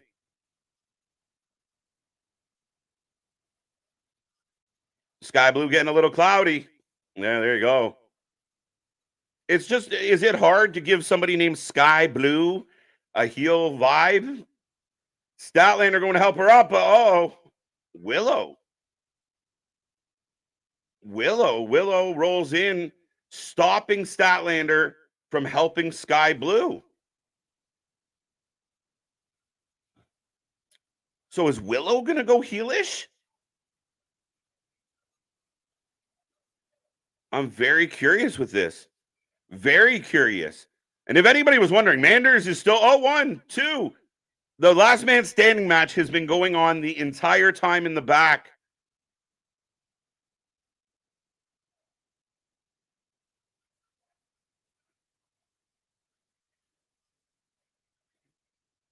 This is really interesting what's happening with Willow and Sky Blue. I mean, the idea of moving Willow into a baby face, into a heel, seems crazy to me. I like Kyle. He's got talent. Yeah, I think talent. I think he honestly reminds me of a young Will Ospreay. I think he's a talented kid. I do. A big win over Boulder, absolutely. But yeah, I'd like to see Aussie Open booked more and booked a little more consistently.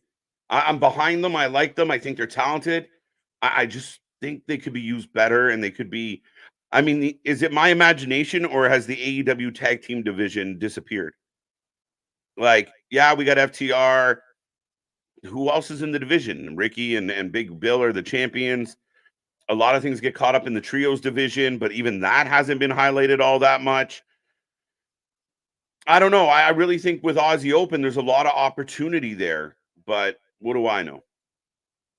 But with all that being said, folks, up next, Minoru Suzuki coming out to the ring.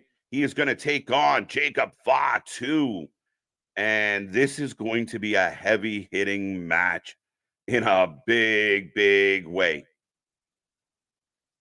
I think Alex Kane and Tommy Lawler will be a hell of a match for the MLW World Title. Yeah, I have no doubt in that, Damien. Two guys that can go, two guys that are talented. Get them in there. That's again, I think it's very interesting that if you start putting a heel turn to Sky Blue, when I think she had natural kind of baby face vibes, and people are kind of a fan of certain things that, I mean, is very peculiar. Oh, they're all a fiasco. It's a money grab. It's theatrics. It is what it is. Is AEW going to call itself a squall because of the multiple storms it has? They're fucking firefighters at this point. That's what Tony should have went to school for, would become a firefighter, because that's all he's doing is putting out fires left, right, and center, including the ones he started. And back to technical difficulties. That's always the fun part, Paul. Like, we cover a lot, or we have covered a lot of the the independents, the GCWs, the MLWs, the battleground wrestling we covered. You never quite know what you're going to get. Some get all fuckery. Sometimes you lose the stream completely. Audio issues is a very common one. For the longest time, GCW could not figure out their audio. They came a long way. They've improved a lot. They've got themselves over in a big way. But yeah, a lot of times when you step back from like the WWE, the AEWs of the world, realize some of the flaws out there. As the Samoan Werewolf is on the way to the ring, I'm still begging some major promotions. Speaking of begging, oh no, pause. I was going to say, well, speaking of major flaws, but what are we begging about now? What? Major promotions to bring freaking Lenny Leonard to their announced team. Who? Dave wants Lenny Leonard. Who? Lenny Leonard. Bueller. You mean? Well, and you touched on it, and a couple people commented. I know I at least watched it to where the whole Dennis Paul fight, the KSI Tommy Fury fight, it very much had a WWE feel, because you had Todd Grisham, Jonathan Coachman, and Ariel Helwani as your commentary team. And right? Boy, howdy, were they A, biased, and B, did it not? I was like, wait, is that really Jonathan Coachman now that I'm hearing? Right. Like, I heard you since like the 90s. Hey, Los Ingobernables. Sorry, I had a... Yo, that's another story. I had a cologne commercial for... Yo, did they just say... Oh, Draglistico. Now, do you not feel like the Los Ingobernables story kind of... Like they were doing like the kidnappings and the lethal weapon torture scene? And become a telenovela. Yeah, but then it just fell off. Like it just kind of stuttered. Now Tony stopped getting his packages from Colombia and everything like that. And, it just kind of couldn't work out that way. Accusations!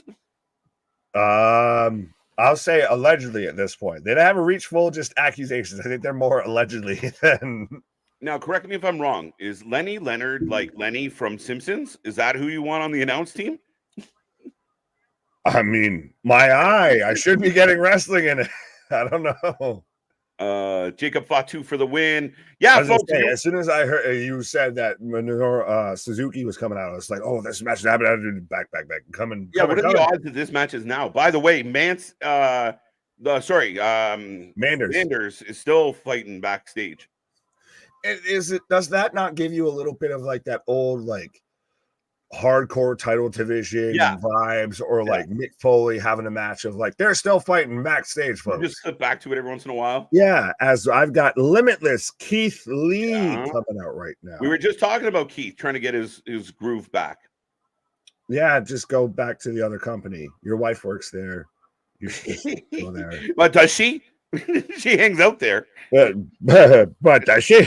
Yeah, very true, very true. Well, Turbo Floyd. He's out here with Shane Taylor Promotions. He's got Shane Taylor. He's got, Lee Moriarty there. There's the potential. I just don't think Tony Khan has the ability to book it to actually follow through with that. Again, I feel like that whole storyline with Keith Lee kind of like with Swerve, fractured and did not pay off the way we were hoping. And I mean, I said a couple years ago when you were on your break that Keith Lee was the hottest shit going. He was beating everybody. Right? The Outrunners Turbo Floyd. That's a name. Turbo Floyd. Did you catch that? Turbo Floyd. Is he one of the Outrunners? Yes, he is one half of the Outrunners. Yeah, that's right. I've not seen MLW before. Heard about it. What's the promotion like? KJ and Nick. I mean, it's like kind of like ECW-ish. It's like the amalgamation of Impact, AEW, and ECW. Yeah. Oh wow, Turbo sure made fast work. Never mind. Well, because you have guys like Jacob Fatu who's there, who's Alex Hammerstone, Alex King, etc. There's a ton of untapped talent there, but the contract situations have always been kind of funky there. They've kind of moved a little sideways every now and then, but and they've never managed to really surpass this like second tier level. Yeah. But they have guys, like I said, Alex Hammerstone and Jacob Fatu are very much on WWE's radar to the point to where we've been on stream covering SmackDown and we were talking about them adding new people to the bloodline and everything. Yeah. And Jacob's name constantly gets mentioned. You've seen clips and everything go online to where he's out there hanging out with the Usos. Like, he is a member of the family. Sorry, I got a little sidetracked here. I got Miro on screen right now talking about his wife, and I think he just referred to her as evil. No, that's why I just had Shane Taylor and Lee Moriarty there watching Keith Lee after he picked up the win, and I kind of want Shane Taylor's like baseball jersey there. As I've got Jacob Fatu slapping the dog out of Minoru Suzuki right now, big headbutt as we're walking and brawling around the ring.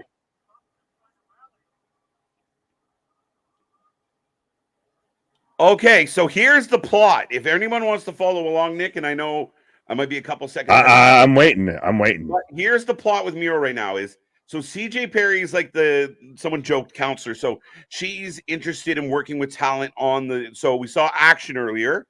Miro cuts a backstage pre-tape and he yanks in. He's got Action by the throat. And I'm willing to take out any man to protect one woman.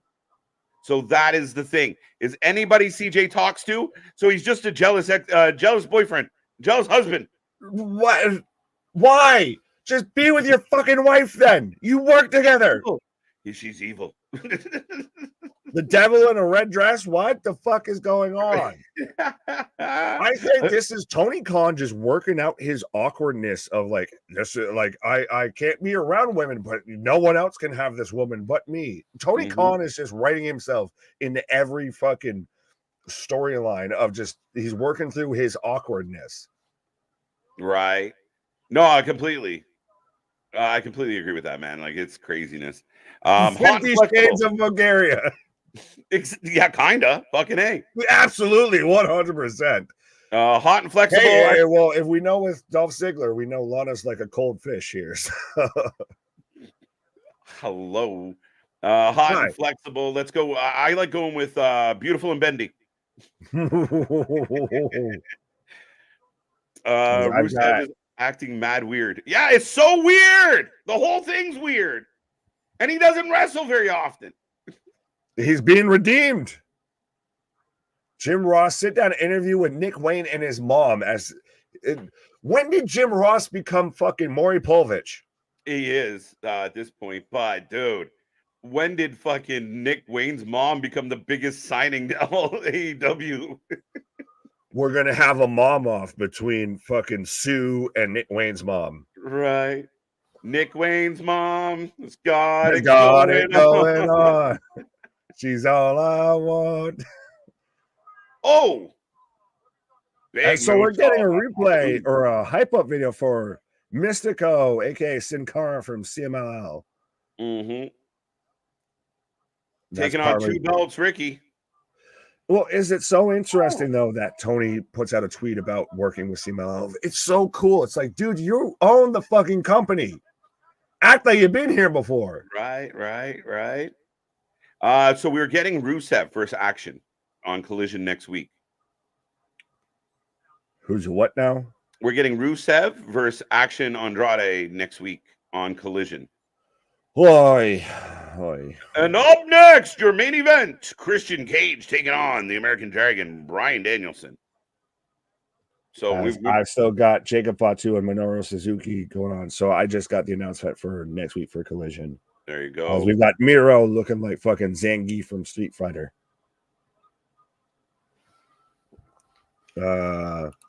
Twisty and Tasty says C-Money. So I think he's trying to one-up you there.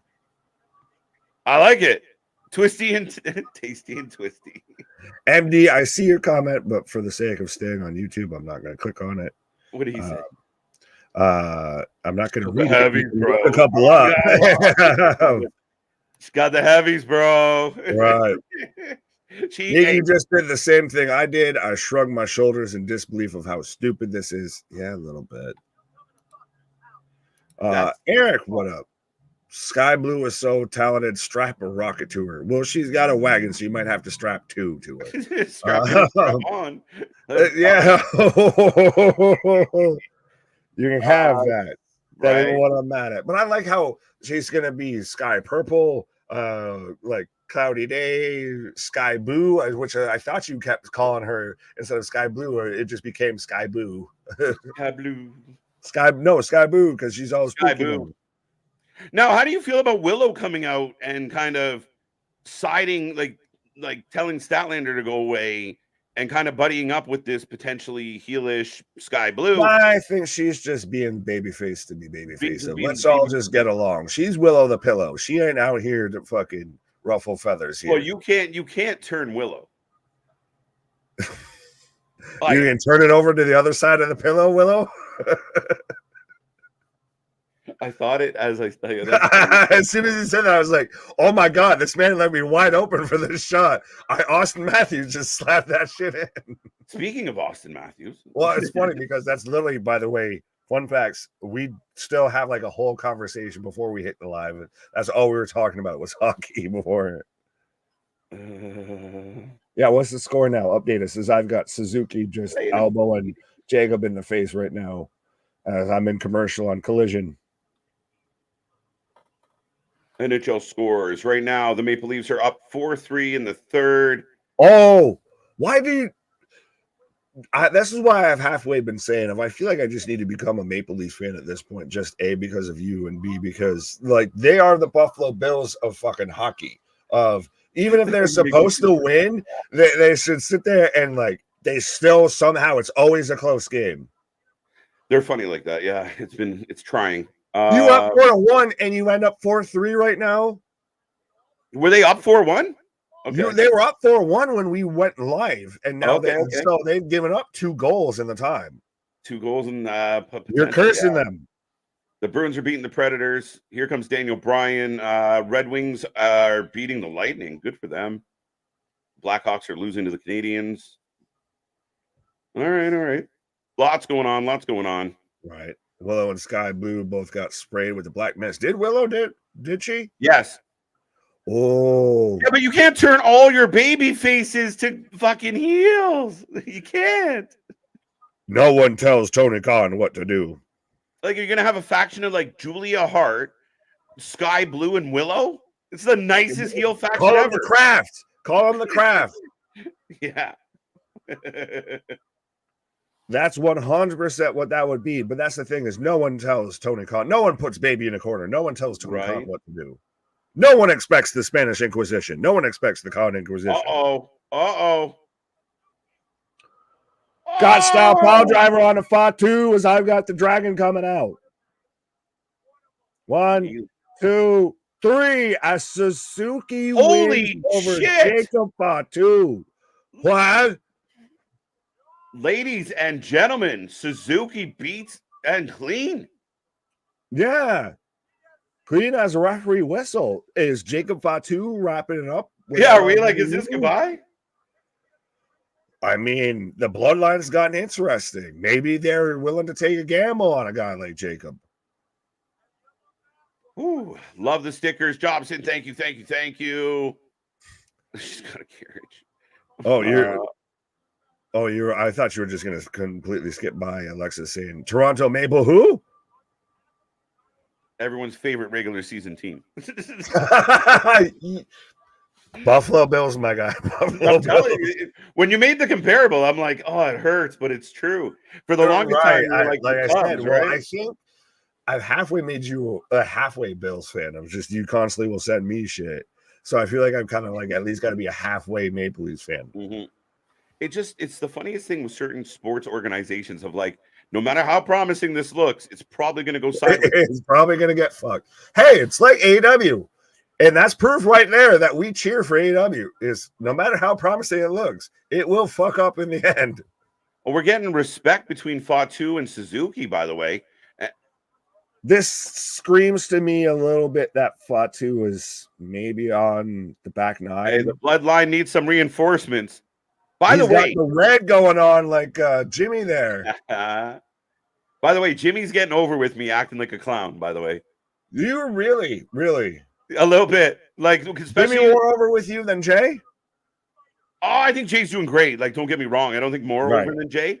But I thought Jimmy kind of got lost in the mix. The last few weeks, Roman coming back really put a nice feel to what Jimmy's doing. Like, even last night, stop eating. Stop eating my sesame cake.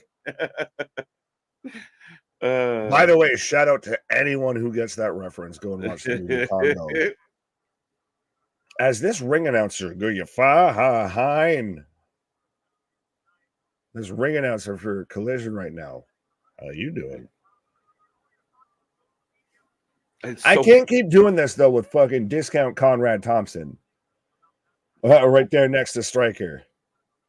It's just funny to see the commentary team. Like even on like Halloween Havoc and that, you're used to the commentary team in suits. Like they don't generally dress up so much.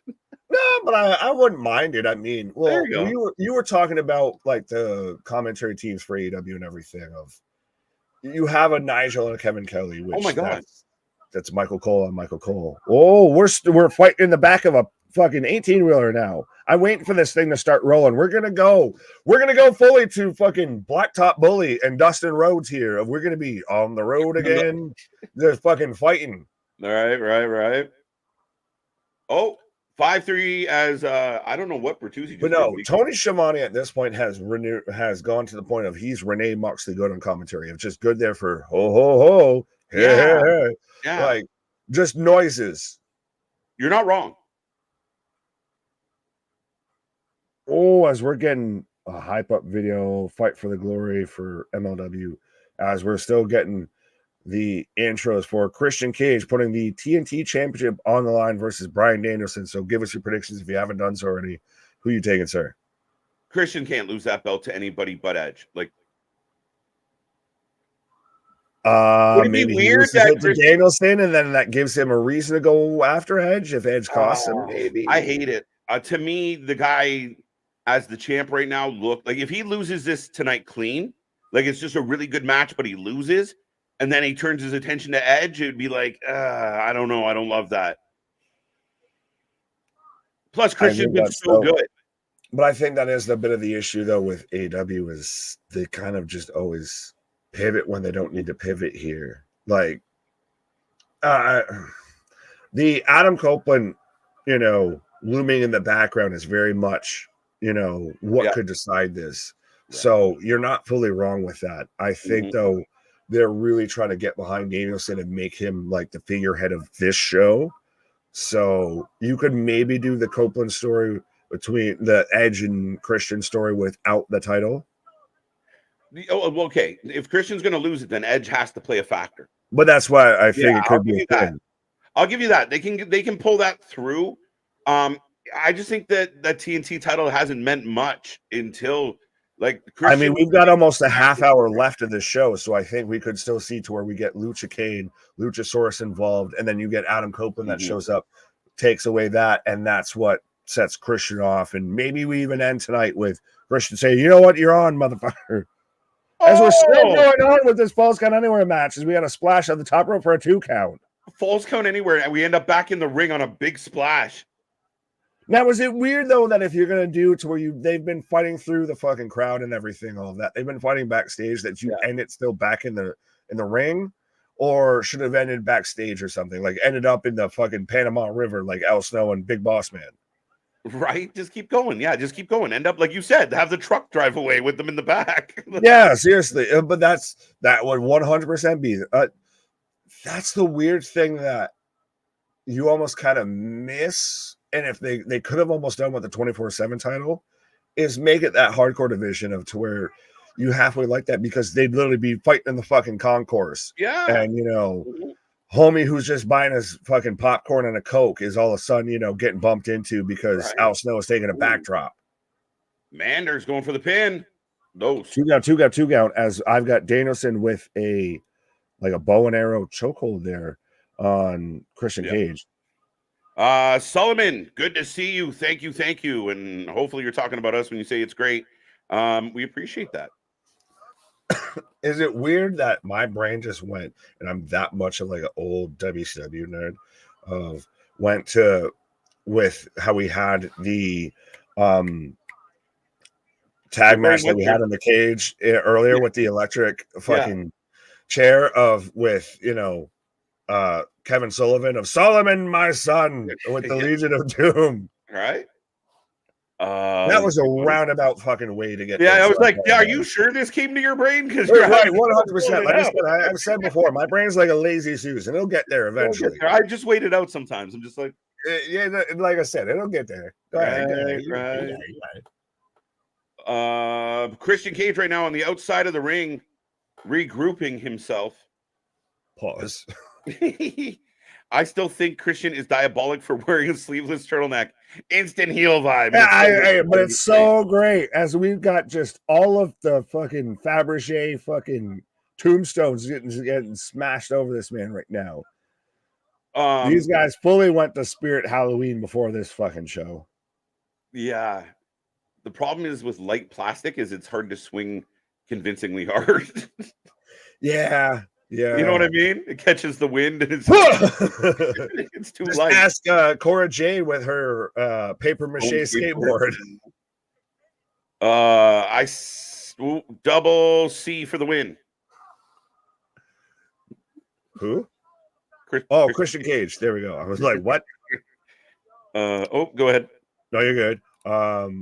Hey y'all, Bryan Danielson going to win. There we go. I'm gonna just call you King Play Nation because that's the most I want to get through your name. But shout out, my guy. The wisest of all his own vine, Solomon. So we're getting biblical up in here now because we've got the name Solomon showing up. Right. Where see money, I knew you would get this because we both watch OSW. Right. Where am I? There's no Hulkamaniacs here. Oh, it's not hot. Yeah, the old school Legion of Doom, Dungeon of Doom spots with Hulk Hogan and Brutus and everything were fantastic. Oh, we got a winner! Hey! What the fuck? Manders takes the L. So Machine Gun Fatty here. And we a couple belts for this man. He looks like he needs him to keep his pants up.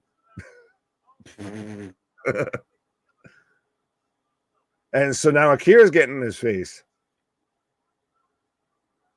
So are we just going to get another match like starting right after this? I feel like this is probably what might happen. So Ricky Shane Page retains over the one called Manders. There we go. The match that kind of went all night. Finding its way back to ringside for the W. Well, Keyshawn brings up an interesting point here of, do you think Tony Khan should just roll with the punches and turn heel? Is this his Brett screwed Brett moment? Nick, I've been saying this for so long that especially when MJF first came back and had that vibe of he was like so over with the crowd shitting on Tony, that if Tony had gotten a couple henchmen and started fucking with MJF, it would have been the best thing in AEW's history of like this snivelly, whiny, exactly what we've seen on Twitter this week. Be that fucking petulant little child, but fuck with your main superstar. It gets over. It is that. And he could do it so well. And when all you want is people to choke him, but he's got a Big Bill and he's got a Hobbs and he's got all these parameters to fuck with the champion. I think he's been missing the boat on this. See, I get what you're saying, and I can see that very much, and I think it's great. But I think what we'll end up with, if he does that, is, you know what, bro? Hulk Hogan didn't want to do a job. I think we're going to get Vince Russo or Russo Bischoff hybrid there running. We're not going to get, I don't think he has the capability to pull off. And like I said, I do agree with you. If this could be pretty much his Brett screwed Brett moment now of like, all right, everybody's gotten sick of you, Tony. Like, we get it. So just lean into it now. Just go into, you got a chuckle out of me with the bald asshole tweet and everything. Yeah. So lean into it. Mm-hmm. Yeah, and I think, again, do I expect Tony to be out in the ring cutting a hard promo? No, but I want to see it like where you can accent what's good about him. If you sit down and do a pre-tape with him and Tony and you use like that Brett screwed Brett moment, right? Like you pre-record Tony, you put him in pockets. And again, it's not like he's got to get out in the ring or do anything physical. If he wants, he can try. But no, don't do that. Don't do that. This man can't cut a promo without blinking. Don't do that. Don't do that. Don't expose this man's awkwardness even more. No, but I think if you had a big tried and true, like an MJF, really trying to be the champion that he wants to be, except, Tony keeps fucking with them, it could pay off in a big way. Like, I've been saying that for a long time. He just lean into all the fucking bullshit. Lean in hard. But I just question if he could actually pull it off. That's if you have a good team around you and a good production, you can pull it off. I just don't think they can. Do you think he has a good team and a good production staff around him? He certainly doesn't have any PR team around him. That's for fucking sure. Well, I like MD's earlier comment. I'm not going to click on it. No, you can't click on that one. But no, it is great. I will give you credit with that one. I had half tempted. I was like, I'll just leave it. Yeah, if TK turns heel, it would be awesome, but ever difficult. Absolutely. And you know what? Maybe I'm giving TK a little more credit than I. And you got to remember, to the hardcore fan base of AEW, he's a god. He saved wrestling. He can do no wrong. They're right with him through this whole Twitter. He's the Jim Jones of pro wrestling. That's insane. This man got all the Kool-Aid. Wait, no. For those who want to fact check me, I know it was Flavor Aid because I do listen to the last podcast on that. But no, 100%. He's got everybody that is ride or die with him. But those numbers seem to keep dwindling, and the more they dwindle, the more Tony seems to get unhinged. He, like Eric Bischoff, and again, it's so apropos that it's coming from Eric Bischoff of all people, but to say that Tony's cracking right now, because that's we said it before. This man runs a soccer club. This man is involved with the Jacksonville Jaguars. This man runs a wrestling company. We question when this man sleeps. That's why the jokes go about all the powder and everything like that. So it's starting to show now, Tony. Yeah, I think it's showing the weakness. And again, I think if you've grown up in a world where your hurdles weren't, TK is not like you and I. Like, we've gone through some hurdles in our lives. We didn't have, the fucking Bank of America backrolling us. Like, we had to get through some shit. Tony now is at a point of his life where he's getting into some shit. And we're talking about him like he's a kid. He's 40, guys. He's 41. Officially. But now we're seeing him on the message boards. Yeah, but that's a whole other tangent because that's a terrible sign. But anyway, sorry, I didn't mean to interrupt. No, and I agree, but I think he's hitting, so things aren't going right, and he's trying to manage all these different, jobs, and I think if he's going to do the wrestling, you let someone else be the analytics guy for the Jacksonville What could he? Jaguars, right? Like, focus 100% of your effort on the wrestling and make it that your purpose. And again, bring in people that can help you do it. This isn't message board booking. This isn't internet booking. This is legit booking.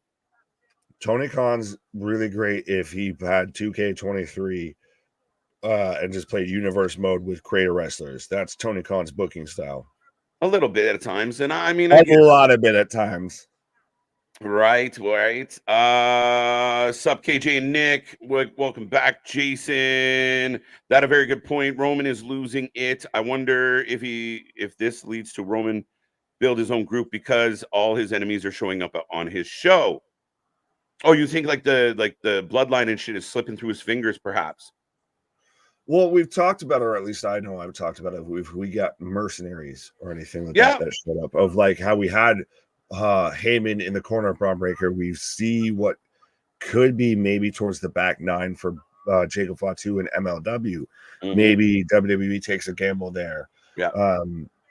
It may not be even exactly people who are outside the bloodline, but people who aren't in WWE currently. Now, I think we're going to picture in picture right now or commercial, but Daniel Bryan holding his stomach down on the outside of the ring. Really good main event here. Fair enough. As I've got Alex Kane coming out right now versus Filthy Tom Lawler, as we got the Boomaya Nation. And shout out, dude, I love this. I was going to say, shout out our homie that's in the ring right now, Jay Bougie. Jay Bougie, friend of the channel, friend of the show. If you haven't seen our interview with Jay Bougie, go check it out. But he is in the ring right now, and I assure you, we'll be talking to him again. Super nice guy. I want nothing but the best for that guy. One of the nicest people I've met in the business so far. Man hustles pretty much, if not as much, if not more than we do. No, he nonstop, and it was good to see him. And it's funny because I interviewed him right when this happened, and when I asked him about the MLW because it hadn't aired yet, he was like, "Things might be happening." That's the thing is we got right there, right before everything started popping off here. But I like that Larry got my reference of from fucking Congo. Stop eating my sesame cake. Wrestling, bro. It's so funny because we've been involved with Vince Russo and Nami Media and everything like that. So we've been on the full spectrum of pro wrestling. 100% of the wrestling fans have to agree that if you can get Cornette, Russo, and Bischoff to all agree on something is not going right somewhere. Yeah, that's enough of different opinions that there's a fuck up somewhere. Like they all don't agree just because they are, old man yells at cloud. Like they all hate each other, but all agree on one thing. To get all three of them to agree on a subject seems pretty fucking remarkable. Like that's a melting pot. When one has publicly made it known that he wants to piss on the other man's grave, I think it's safe to say that to get them to agree on one topic is you done fucked up, Aaron. Right. All right, I just got it. No, you're good. You take a pause as I've got Jake. What up, my guy? Tony doesn't know how to process the fact that the people at his party aren't his friends and will walk out on him at any given time.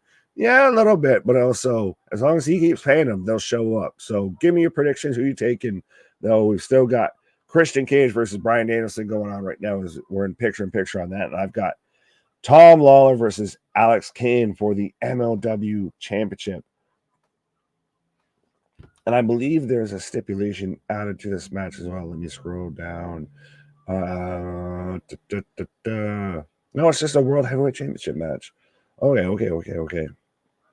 Yeah, so let me know who you're taking, whether you're taking Alex Kane or Tom Lawler. I'm taking Alex Kane because, again, shout out our homie Jay Bougie, the Boomaya Nation. And like I said, the man's been doing, a little bit run through my kind of local area of wrestling. So I think he keeps the championship, and he's very much like he's a guy that's getting mentioned with the Alex Hammerstones, the Jacob Fatus of guys from MLW that other promotions might look to kind of snipe, I guess.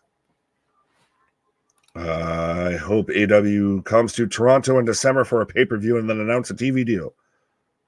Well, they already have a TV deal. And are you talking about a Canadian TV deal? And they've already been in Toronto, so I feel like you're a day late and a dollar short, my guy. Bischoff, Russo, and Cornette are the unholy trinity. Yeah, 100%. Hope WWE comes to Montreal now. So now we're just gonna run through all of Canada, I guess. Do you think Starks and Bill keep the titles against the Bucks? Ooh, that'll be really telling, because that'll tell whether it was just, I hate to put it this way, but wrestling landscape has placated this. It'll be telling of, did FTR just not want to drop the belts to the Bucks? Did the Bucks really say that they decided they need the belts as they're already trios championships in Ring of Honor? Are they actually getting behind Starks and Big Bill? There's a lot of questions to be answered there. And it's interesting because we know so much of the backstage drama amongst AEW that it tells a lot more than it should. Christian wins by cheating. I don't know about that, but right now I've got both men on the top turnbuckles. I've got headbutts for Danielson. TK doesn't. Yeah, we already got that. Big Dog, what up, my guy? It's all right. The big dog is here. There's no pause for alarm. There you go. That's at least clever. You halfway started to use pause right. Different spelling, but I'll give it to you. But I guess better late than never. Tom for the win. Fair enough, says Vince. Please, someone make South Park meme out of Vince Russo, Jim Cornette, Eric Bischoff, and Paul Heyman. You mean just my Mount Rushmore? I joke, but is that not like the 90s creative, like not WWE Mount Rushmore of Russo, Cornette, Bischoff, and Heyman?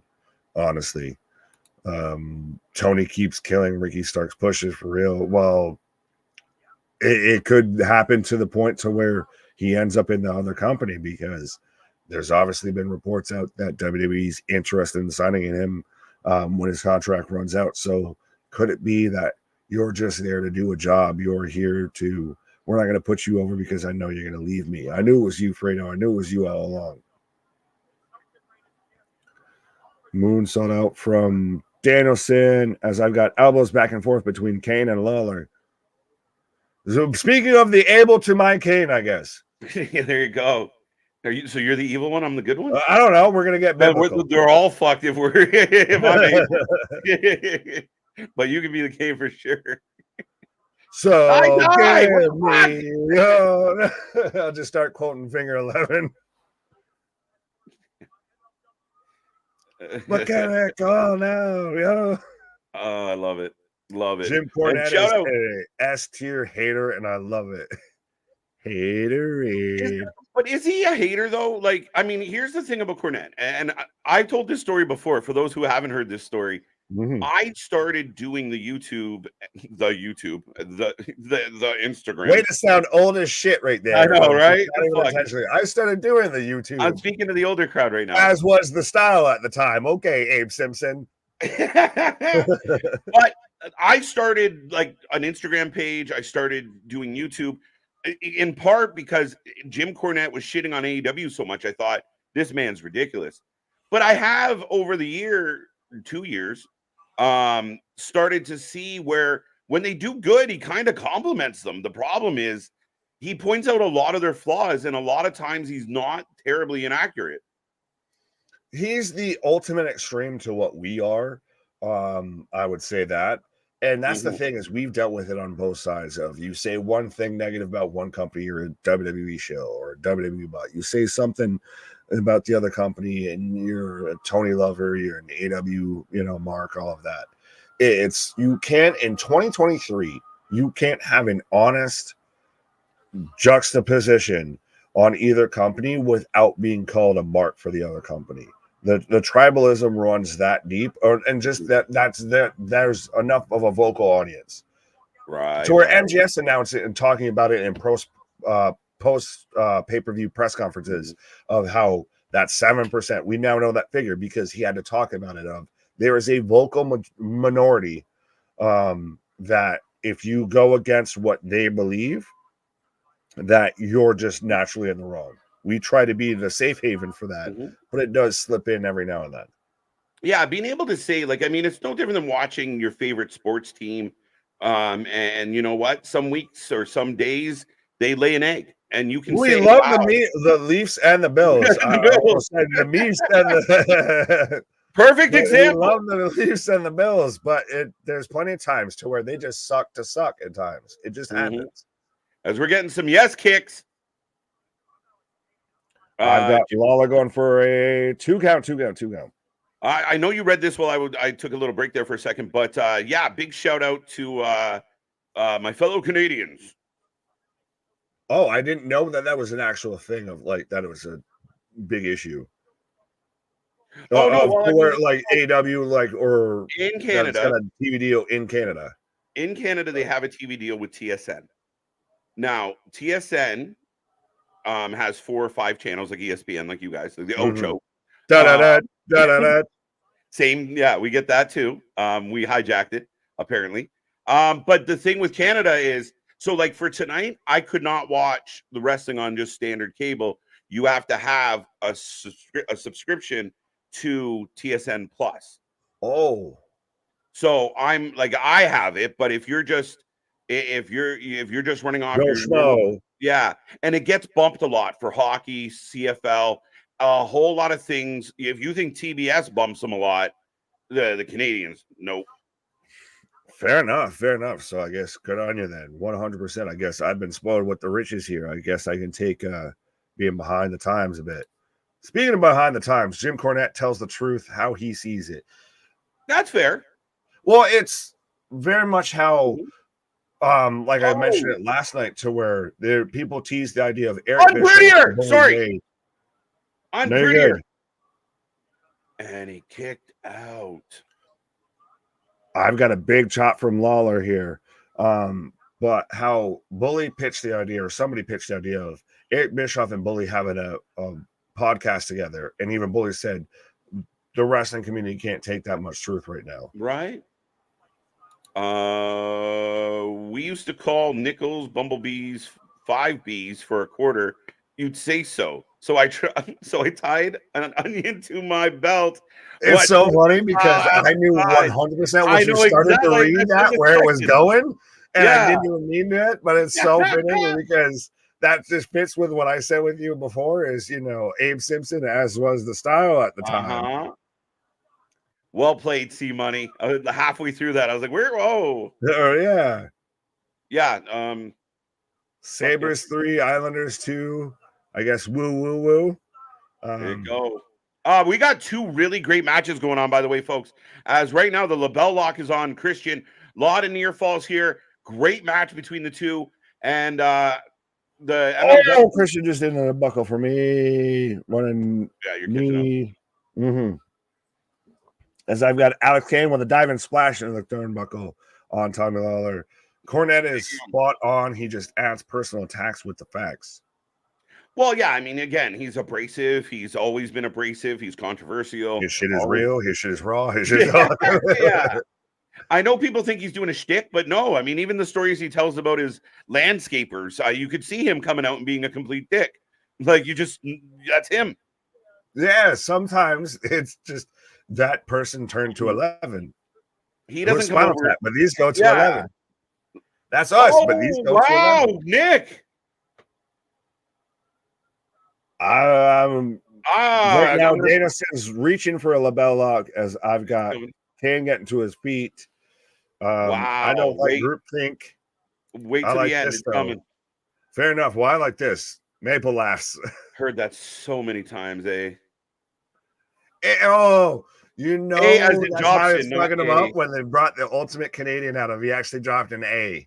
I was referring. I saw you pop, and I'm like, no, I was referring to A. Jobson, but I don't care. I don't care. It worked so well. If you were, do you get the end of the match? I have stars coming out right now. Did it end? We got everybody. We got a melee happening. So Christian steals the win from Daniel Bryan. It looks like we are setting up some type of war, blood and guts, or anarchy in the arena, or some big multi-man match. Stadium Stampede, yeah. Here comes Edge. On this day, I see cloudy. Big suplex from Kane up the top rope. What's up? What's up? What's up? Ricky Williams, you were my favorite running back. Hey, listen, former Argo. Yeah, 100%. He came here so he could get high and play. Side.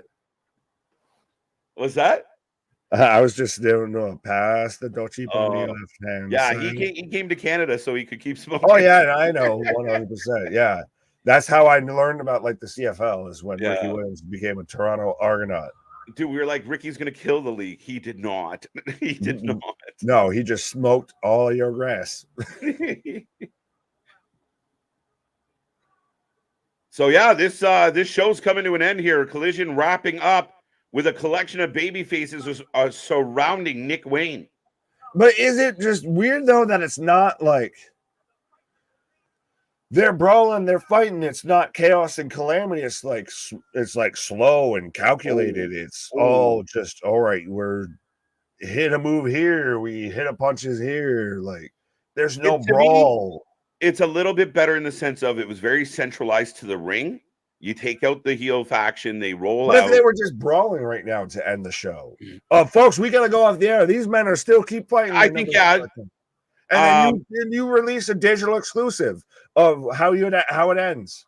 That I agree. I like that a lot. I do. It's almost like Tony Khan should listen to other people besides Tony Khan. Yeah, right. Our socials are running right underneath there. 100%. Be a friend, tell a friend. But they wanted the Edge moment to go off the air, and that's how it ends. Edge hits a huge spear, not quite as nice as the one on Dom Mysterio, but a huge. But is it weird that the Edge moments keep happening past 10 o'clock, like past when DVRs would be turning off? That they show up, they do it too late because they want to hold it on because they fucking run over. It's weird that they had to announce that they had a 10-minute run over. It's like we all kind of anticipated that. Right. But that all Edge lives in 10 plus area. Like he doesn't actually ever get a segment when most people would be watching. Yeah, a little bit interesting. And again, we talked about like his debut. I thought they should have opened the show with "You Think You Know Me" and everybody pops and really sets the tone for the episode. Instead, we kind of got that clunky backstage situation, and then we waited and waited. And again, like you said, a lot of what happened with Edge ends up in the bleed over. Right. Pause. I don't know if I want to click on this, but poor Nick getting his ass beat like a drum. What? Pause. Damn, dude! Get out of my head! Like, come and you wanna go home. I literally had Damn. We say that. We say what? We say what? We say what? Fucking hilarious, my guy. 6 out of 10. It's just too much. These all-out brawls. I'd rather have an all-out brawl than like we fight and then you fight, and then we fight and then you fight. Like no, when I see you, it's on site. So we gonna throw hands. Like I don't need you. Like this isn't a turn-based fucking RPG here. No, not at all. And again, I think at the end of the day, like I feel like the other night when the WWE went off the air and the baby faces were brawling, and that's kind of how the show was wrapping up with a heel group. We don't see it a lot, so we're like, oh my god, they're all fighting. This is cool. When you get it a lot, when you get it too much, it does weather it, right? It does temper it for sure. A bit. As I've got Kane and Lawler right now just throwing elbows back and forth here. Yeah, folks, I will let everybody know Collision has gone off the air. If you want to give us a rating out of 10, if you watch Collision, let us know what you thought of it. We are still watching MLW as this match has been outstanding as well. So far, so good. We're almost there. Jason, I don't think I can get away with this. Nope, not allowed. Nope, not quite. I mean, I got one on my arm, but whatever. Like a Wrasslin lion. Right, but I'm not Bob fucking Big Nick over here. Oh, sorry. No, but you are a Buffalo Soldier. I just started going to the bottom. Yeah, he was a Buffalo. He was a Butterfing soldier. I thought you said Butterface. I was like, that's terrible. No, Butterfinger. Well, because that's where I thought it was going here with nobody better lay a finger. That's where I thought Butterfinger. Well, because Keyshawn said finger on my Twitter fingers. What? Oh, you mean X fingers? That has a whole different connotation to it. Sorry, guys. What? Right. What in the name of Twitter? Rematches need to be for Bryan Danielson and Christian Cage if you book AEW. Full Gear. Maybe. Well, you got Full Edge Gear. versus Christian Full Gear. Oh, does that not outweigh the whole card? Like, can you book anything that compares to that? Even MJF versus Jay White, the only other real top match that you've had that we already know is advertised for Full Gear. Does that not get dwarfed by Christian versus Edge at Full Gear? That's your co-main event, or it's your opener. I mean, if anything, but yeah, I think fuck it off. has That's to your be main event. That's gear. your main event. That's the problem, though. That's the thing is, if you do that, that's your main event. It's a bad look if you take for me, if you take Edge. If you do it as your co-main event, you kill your main event. Yeah, but then that's bad for your business, and that's if you open it. That is it worse to have it as your co-main or your opener? I think you could do it as your co-main because I have a lot of. Oh, we got to win. Alex Zane steals a Kane, not Zane. Kane. You know what I said. It just came out. But no, you have to. Well, fuck. Everybody was caring about Logan Paul versus Dylan Dennis going into today, and that was the co-main versus KSI versus Tommy Fury. Yeah. We've seen it with WrestleManias to where you have matches, and no one remembers Triple H versus Chris Jericho happening at WrestleMania 18. Yeah, I mean, I just want to have a little faith in, like, if you believe MJF is this generational talent that carries, but the feud doesn't build to it. The feud doesndon't hold water as much. So that speaks to that's where I was going with it. It speaks to a bigger problem for me, Nick, because if you have, two 50-year-old men main eventing your show because your actual world champion and two of your current talents can't carry that load, it's a bad look for me. WCW.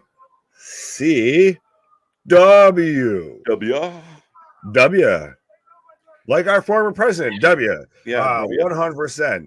Absolutely. But where else do you do Adam Copeland versus Christian that it's not going to outshine and overshine? It has to be on Full Gear. You got to be building. It has to be on a pay-per-view, but you can't do it as the opener because then, all right, cool. So this is what I wanted. I don't give a fuck anymore, and your audience is going to drop out. Matt Cardona.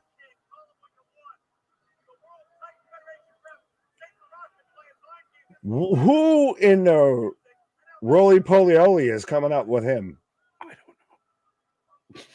He's a roly-poly-oly. He's short. Was about a 5. 10 out of 10 is aggressive. Oh, Faz said 10 out of 10. Ooh, that's rough. What? I mean, we're a 10 out of 10. They hardly ever are. Well, I mean, I liked Collision tonight. I liked a lot of what we got, at least in the beginning and the end. It was a nice sandwich. But I thought Stat and Sky Blue gave us a good match. I mean, am I willing to give it, a super crazy mark? No, I think I'll give it a 7 tonight. But yeah, no, let's be honest. We're looking for a perfect show if we're going to say 10. Yeah, it's one of those of, all right, so cool. So we want to just all watch that back again of like, we'll just take a quick pause. Everybody go collect your shit and we'll just watch the show back again if it's a 10 out of 10. But this isn't the Meltzer 17-star rating system here. What does that say? God, when KJ said word God, I thought Vince say hallelujah. And amen. I heard there was a secret chord to please the Lord. Is that where we're going with hallelujah here? Tobin, welcome, by the way. KJ said the word God. I thought Vince say hallelujah and amen. Good Lord. Testify.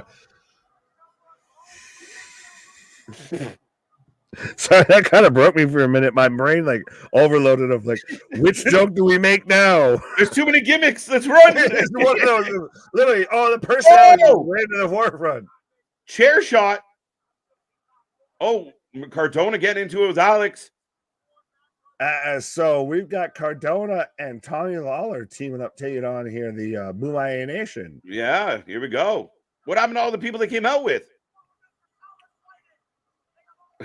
But does it not go to show you, though, that a guy, well, people say, like, oh, the Grizzly Young veterans are going to fall off, or this person or that person, everything. Matt Cardona has been doing the indies now for almost, what, minimum 5+ years? Yeah. And has made himself more relevant than he was in any company. Yeah.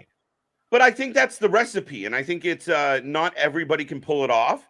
But I think we've seen even like the Drew McIntyres of the world, the Codys of the world.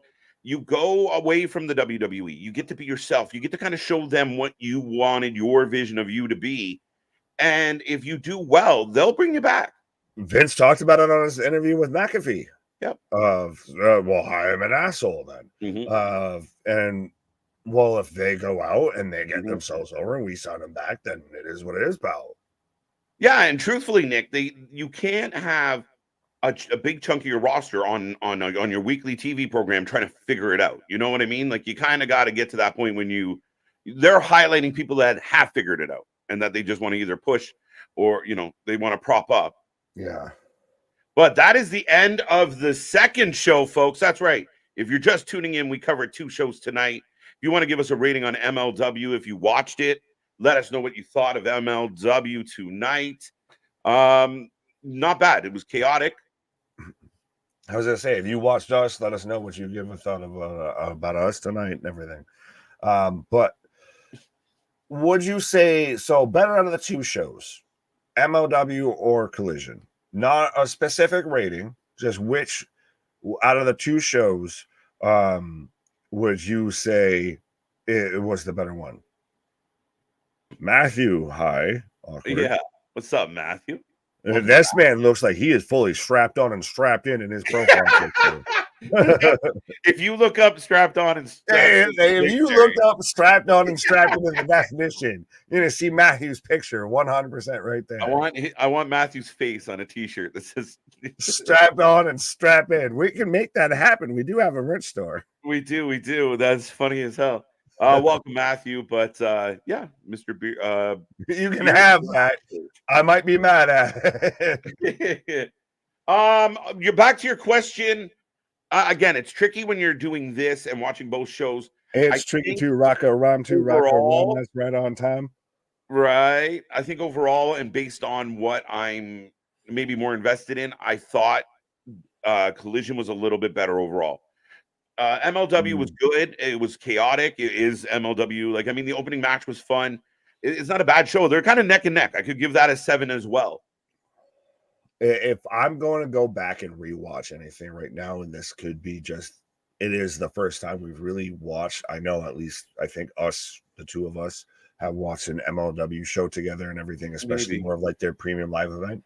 I'm going to go back and watch that more. Yeah, even though I sat there and took the piss, so we've got an Abdullah the Butcher fucking Chamber of Horrors match and, sponsored by Spirit Halloween and everything else like that. Like, but Collision was a lot of promos, a lot of not bad matches, but is Collision starting to run its course a little bit too faster right now? Like, now that CM Punk's gone and everything, has it fallen by the wayside? It has definitely fallen by the wayside and had a lull. Definitely. And yeah, that's the thing. Is Collision, it was great when we decided when they announced it and we were here and CM Punk every Saturday night. Cool. Well, what's going to happen? Yeah. Now it's like, let's watch some MLW. Let's find something else to watch. Right. But what I would say is, to me, this is one of the better episodes they've done since Punk left. And I know some of the people out there don't want to believe that Punk had an impact, but he did. He was a needle mover. People tuned in just to see. Oh, don't worry. Some people think Punk's going into Impact. So yeah, that's even cuter. But at the end of the day, I mean, I think I really liked how this show opened. I liked the interaction with the show, and you're giving it a feel. And what you started the show with, you got to the end of the show with. There was some good stuff in there. There was some not so good. That's why, like, when the fans say 10 out of 10, I say, well, really, like, I mean, if we had a show that was truly a 10 out of 10, what do you rate that one then at that point? A 15 out of 10? Like, you have nowhere to go. You go to the Meltzer, you go to 11 right? out of 10, 12 out of 10. Right. So I thought Collision was I really liked the main event tonight. And I really liked I did like Statlander versus Blue. I'm blue, da ba dee da ba da. That's not nice. That's AEW Collision was great. Hassine, yeah. So Hassine liked it. Logan and Dylan to be on better money, sharing Nina to oh no. But well, on a side note, I guess because we're in the back nine here and everything like that. Did you see anything? I don't know if you watched the fight. Did you see anything that came out of the Dylan Dennis Logan Paul fight? Just clips and shit. I wasn't really paying attention. Oh well, yeah, I watched it because shout out homie that was streaming it on our Discord. But all right. Yeah, Dylan Dennis, very much internet troll 2023 of just it was. If you think that these are actual pro boxing matches, you don't watch boxing because Dennis was towards the end. He knew he never threw a punch. He threw more punches at Logan's security than he did Logan. Man went for takedowns, headlocks. Like it just became. It was. That's why, like I said before we went live, I thought it was hilarious that my like top 3 trending on Twitter was like Dylan Dennis, Tommy Fury, and embarrassing. I was like, well, doesn't that sum up tonight so well?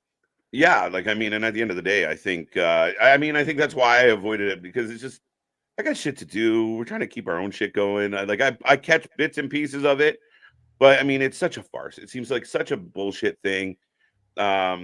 Yeah, no, I don't care. It is what it is. More scripted than WWE. It's close. It's neck and neck. And then, at least they're fucking, I mean, they're doing a good job kayfabing it. Yeah, fair enough. Right. I always say this, thank you, Christopher, that you guys are funny. We try. We try. I'm not a boo-boo last time I checked. You boo-boo the foo. That's what you is. You boo-boo the foo. I don't even know what to say to that. I'm just gonna No. You set me up, I knock him down. Jason, shouting out to you. Pick giving me natural born killer vibes. Our buddy Matt, looking like Woody. What? Pause. KJ and Nick, do you think the Tony Khan should do a brand split? Not at this juncture. No, especially not when his personality is splitting. I don't think he needs to do a brand split as his personality. Maybe that would work out well. Each personality could write a show. See how it turns out. Maybe one of them. I think they have been. Yeah, but they write the same show, and it gets complicated. It's all shit. Doesn't matter who's writing it. It's all shit. 7.5. Damien says for MLW.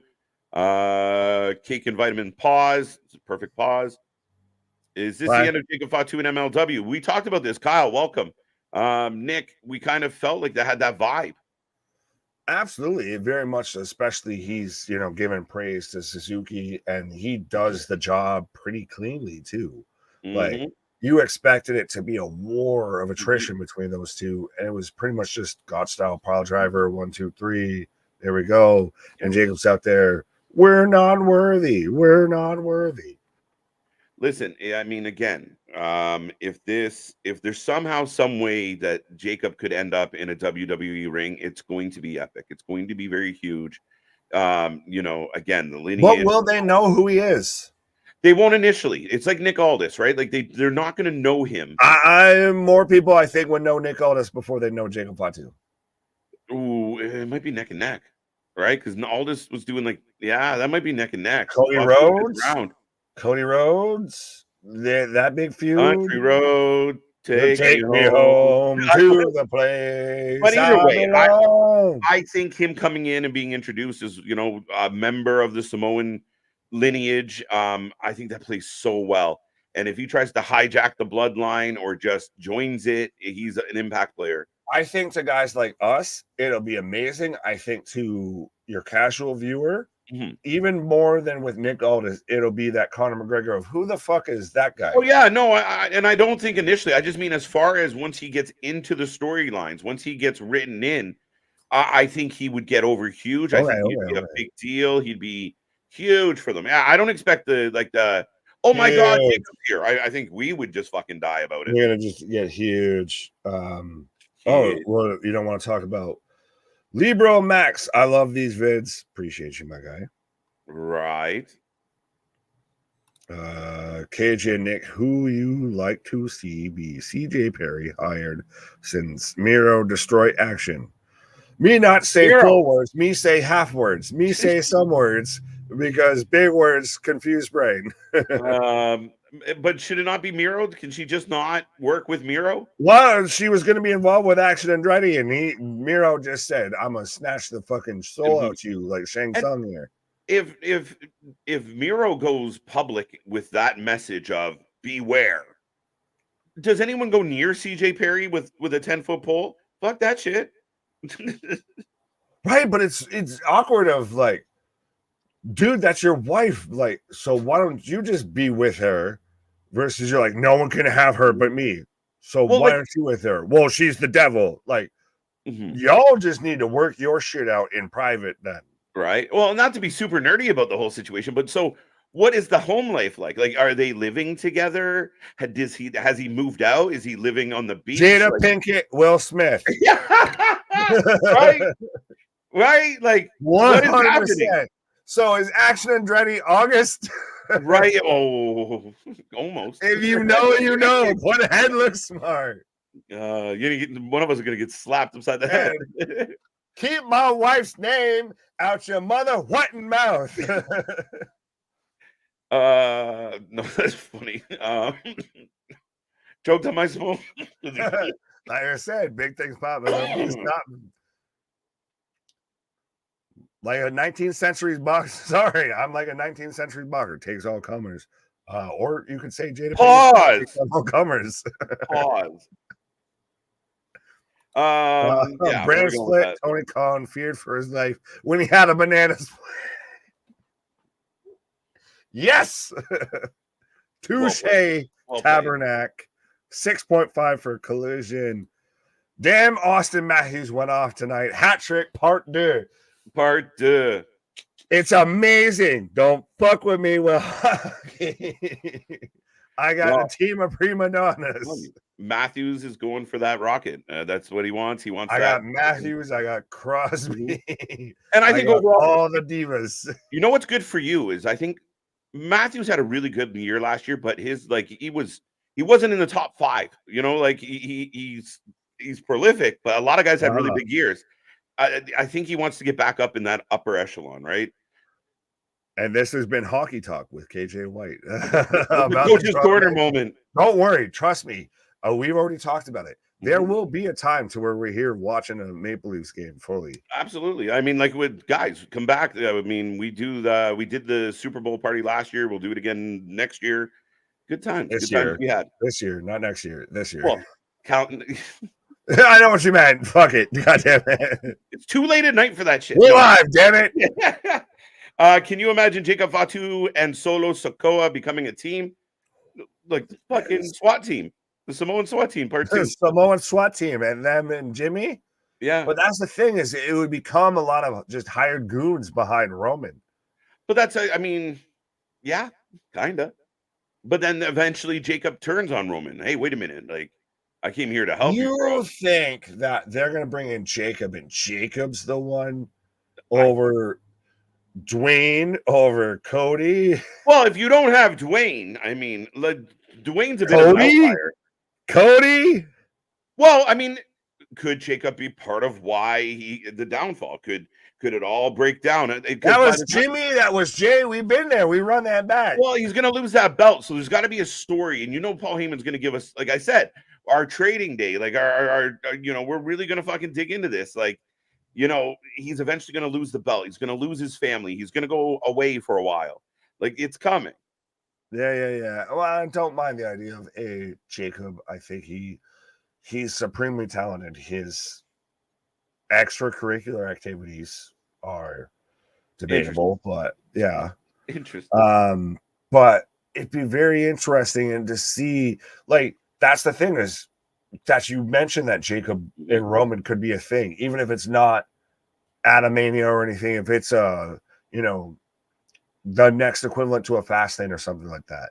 But that would be still a fantastic match because we know the talent that Jacob is. It's just the extracurriculars. Very true. That's what I mean. Like, I think at the end of the day, saying that, you know, if he could figure out how to pull it off, it could lead to something cool. But it is the if. Right. By the way, I'm going to throw out last call on the chat. So if you want to say good night or give a comment, absolutely. But we're going to wrap it up as we roll down these last few. I like this of Larry saying he did start the fire. It was him. TK started the fire. Yeah, it works even better if you read it just straight deadpan. Deadpan. Yeah, right. I didn't hire any goons. Tony Stark, all elite. Tony start the fire. Yeah. He was madly tweeting. Start the fire. It was always burning. Did Brian win? No. Take the L. Thanks to Ricky Starks and Big Willie.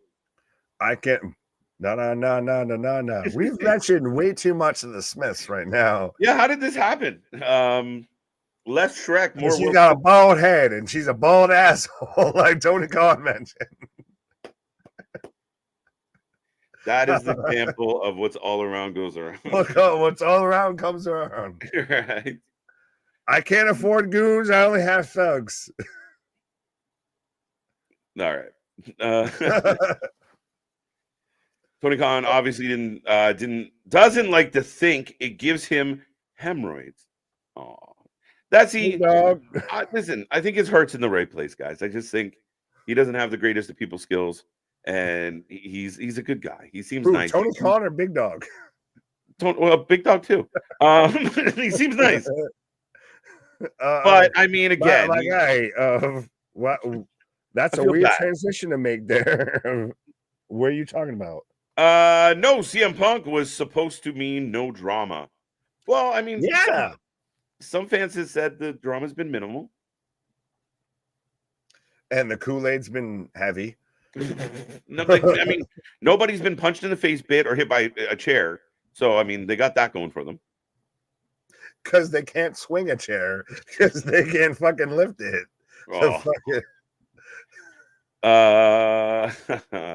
Jade is being presented extremely well in Welcome back, Black Star. Extremely well in WWE. Very few words, just anticipation building. I think it's great because now, if for the fans that didn't know who she was, that never knew, they don't know that an AEW really exists because it's not, on their radar. It's a really nice build for her. A really nice way to start it. I don't give a shit. You had her squaring up with Charlotte Flair 100%. That's the sweet potatoes going at the fucking macaroni salad right there 100%. Yeah, that was fucking Clash of the Titans right there. That's an end game that we got granted and got, a tease there out the gate. With those two going at it. Yeah, and I saw some people foo-fooing it, including doesn't matter who, but I saw people foo-fooing it. No, go ahead. They don't like Charlotte. They don't like Charlotte. So, it makes me laugh because, again, to me, that's, almost setting up. And even if it's not right now, it doesn't have to be right now. But it's just, we will go back to that moment and be like, that is the beginning of the passing of the torch. As Charlotte gets later in her career, and as Jade comes in, is going to be the next person that it just stands at the top of that division. It's even beautiful. Then, it just shows you the difference in the WWE women's division. Of thinking about it, you've got Rhea Ripley, Jade Cargill, Charlotte Flair, Becky Lynch, and you look at AEW, and you've got Statlander, sorry, Tony Storm, like Soraya, who I swear to God, she only had the belt because they did the Wembley show. Ruby, Destination Unknown, booking unknown too as well with Soho. Yeah, unfortunate. I like Ruby. Yeah, but that's the thing is it's a little all over the place versus WWE's got stars and is now just stacking the deck. And I damn near almost want it on the fucking t-shirt or something here. The only reason it's called they're stacking the deck is because they can stack it. Yeah, the only reason why they're stacking anything is because it's stackable, and they have the ability, like I said, when you bring in a Jade into this environment, and we just saw it with Tiffany Stratton. Tiffany Stratton is miles ahead of a lot of the females on the other company, and that's just the training, the time, the development, and look how well it's turning out. And I mean, there is talent in AEW. And there There's was more anticipation for Pillman Jr. on NXT than there ever was in his entire AEW career. absolutely, and that's where they said, "Oh, he's just a jobber." And I think the best part of that story is, if you take that jobber and then you turn him out and it works and he gets over and he becomes viable, well, sorry, not Right. he might have been a jobber, but we saw more in him, and I like what they're doing. I really do. Right. Dynamite back on Wednesday, yes, and it is. Thankfully for them. Yes. Well, Could you I've seen that imagine? it's been interesting. We might see more shows. I feel circumvented and time adjusted and everything because we've got the playoffs still going on, all of that. But I don't believe we have a head-to-head until November 17th when we've got Yes. Collision and Rampage going Smackdown. head-to-head with SmackDown. Let's go. Nick, that's going to be a whole different animal. Like, that's the big, like, if Collision can get 500,000 that night, no matter what they put on it, I'll be impressed. You think even that high? If they stack it, Tony's, they're gonna have a pre-show. They're gonna have, they might bring Snoop Think about what back. you can do on SmackDown, especially right now. They're If you gonna have get Nick Aldis, murdered. you have Roman Reigns, LA Knight, John Cena. Yeah. And those are the standard players. Those aren't stacking it then. That's the thing. Yeah. This is the thing is Tony's the fucking kid who cried wolf, and now is just everybody's crying fucking foul when the wolf showed up. Yeah, fair enough. I do completely agree with that. Yeah, that's the thing. But that's the thing is now you're gonna go head to head with SmackDown, and that's the week before Survivor Series. So then next week you're gonna have Collision go head to head with Survivor Series. Like you're setting yourself up to just get blown out of the water. I think when SmackDown and Collision go head to head, I will say this now, early prediction, and I don't want to get fully into the rating type shit. I'll say to be more in the 300s than a 500. Yeah, it's conceivable. I mean, they're doing like on a Saturday on the regular night right now. If the loss of fan base is generally in the area of like 18 to 20% when you move nights, when you have a schedule change, because people are weird and fickle and creatures of habit. So, I mean, if you're pulling in just over 300,000 on your regular night on a good week, it could be very interesting. We went from 8 to 6 from going from Wednesday to Tuesday. So, yeah. So, we'll see. We'll see. I mean, we'll be here to cover both, folks, as always. Collision will have Snoop Dogg. I said that, right? You caught that. Like Snoop-a-loop. Right. We're going speaking. Well, for everyone who wants to know, on Sunday, we're going to have a big day. We're going to go to Home Depot. AEW would be smart playing towards the Japanese market for the head-to-head shows, different demographic. Yeah, I mean, yes. Yeah, but different time zone. Not only that, I think, same thing. Like we get our Canadian ratings, like our ratings are different than yours. Obviously, far smaller numbers. So, I mean, when you see those ratings changes, again, it would be very hard metric, but again, it's not bad. I mean, I think that's why WWE's always wanted to expand. But see, this is the thing. And this is, again, why everybody's like, oh, well, why is everybody talking about ratings now and everything? Just like, oh my God, where did this come from? It's, well, AEW started this conversation, and now that they're, they've punched themselves out and they're just starting to, eat it like a rock'em sock'em robot here. They're all like, well, why does that matter? It's like, well, you asked for this, asshole. So right. It's not wrong. It does sound like AEW is trying too hard to compete. Yeah, we've been saying this for a long time. Big Dog is just say less. Just do you. And selling 3,000 seats for probably a 10 to 20,000 seat arena, maybe just run a 3,000 seat arena and it looks sold out. Yeah, and the vibe in the building's better. Like if anyone's been to a small concert in a big venue, it just doesn't have the same feel to it. But when you pack like you go to a small show, but it's packed, It's always a better vibe. The energy's better. It's full.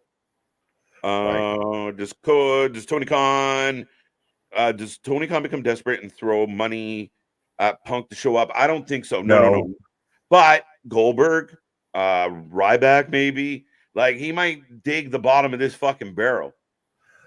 Matt Riddle. The thing. that's Russo Bischoff-esque, though. If you're just gonna, I will not. I will just scrape the bottom of the barrel for anything I can get. Right. Because I can't book shit. So let me get a quick pop for the night. Mm-hmm. And I mean, you saw the tags going around like, "Oh, AEW snags another WWE talent." Oh, who is it? Mystico. Wait, what? Liar, liar, pants on fire. But we'll see, man. I hope it goes well. The problem with AEW is TK is the face of AEW. No, well, he was supposed to be the man behind the scenes, just like how Jeff Jarrett's supposed to be working behind the scenes, etc. But he's front and center of every scrum, just not blinking out there. Yeah, it's true. It's true. That's his whole face. Well, and that was part of the criticism. Like, if he comes out, introduces the wrestlers, and CM Punk goes out to the stage by himself, no Tony Khan, it's a far better optic if Punk goes off without his boss sitting right there just shitting his pants. Yeah, how many WWE media scrums do we have where Hunter's sitting there right beside? Like, imagine Hunter sitting right beside drunk ass Jey Uso and tipsy Cody Rhodes in the middle. Are you feeling him, sir? Yeet. And all of that. Like, no, and Hunter even sits there and jokes coming up after them of, I gotta follow the Odd Couple. Absolutely. Different. And Tony is just, he's a mark that runs a wrestling promotion. He's the rich kid. He's the Veruca Salt of pro wrestling. Yeah, well, I mean, again, I don't want to continue to knock Tony. I know he's trying, but it is valid criticism of, you come out, you thank everyone for being there, you introduce the wrestlers, and you pick, you have a 20-minute time span where you then contribute to the conference. And the fact that it's 3 hours is fuck. No, man. Well, it's longer than, I was almost going to say it's longer than your pay-per-view, but no, it's longer than WWE's pay-per-view. It's halfway through your pay-per-view. But Natalie Poole showed up last minute of, I guess, maybe, do we want to end on this one? Start one, bench one, drop one. Since we're in the, the fantasy seasons, we've got the fantasy football league, we got the fantasy hockey league. So start one, bench one, drop one. Kurt Angle, Shawn Michaels, and Bret Hart. I'm starting Angle, 100%. Depends on time, but yeah. Like, if we're comparing like peak them, I'm going Angle. Oh, prime. If we're going prime, I'm starting HBK then. Yeah. Let's see. I'm so torn. If we're going prime, I'm starting HBK. Sorry, Brett. I'm waiver going wire. Maybe I can pick you up if no one makes a waiver claim. But if I'm doing this, it's Shawn and Angle. Either way, you can flip those two. Brett's odd man out. That's too funny. No, I'm definitely starting Angle. I'll give Angle the nod over both. As I say, now this is testing where your Canadian goes. I was laughing. I'm like, can I cut the Canadian here? Do you have to just obligatory? Do you say, hey, no way to HBK? It's just so hard to job. I'll put I'll give a hometown nudge to Bret Hart. He'll get benched. HBK get going. But we didn't get the KJ screwed Bret. No. HBK screwed Bret. I mean, again, no, it's probably Shawn, but I understand why you went HBK. I'm such a mark for Angle, and I think his best work was. I feel like it was too bad his career kind of hit the potholes that it did. But it's even that still, if you look at as much as Shawn was an asshole, just even his career before we even get to like DX and truly, the showstopper, Mr. WrestleMania, like everything that he did with Diesel and everything like that. That man was a workhorse.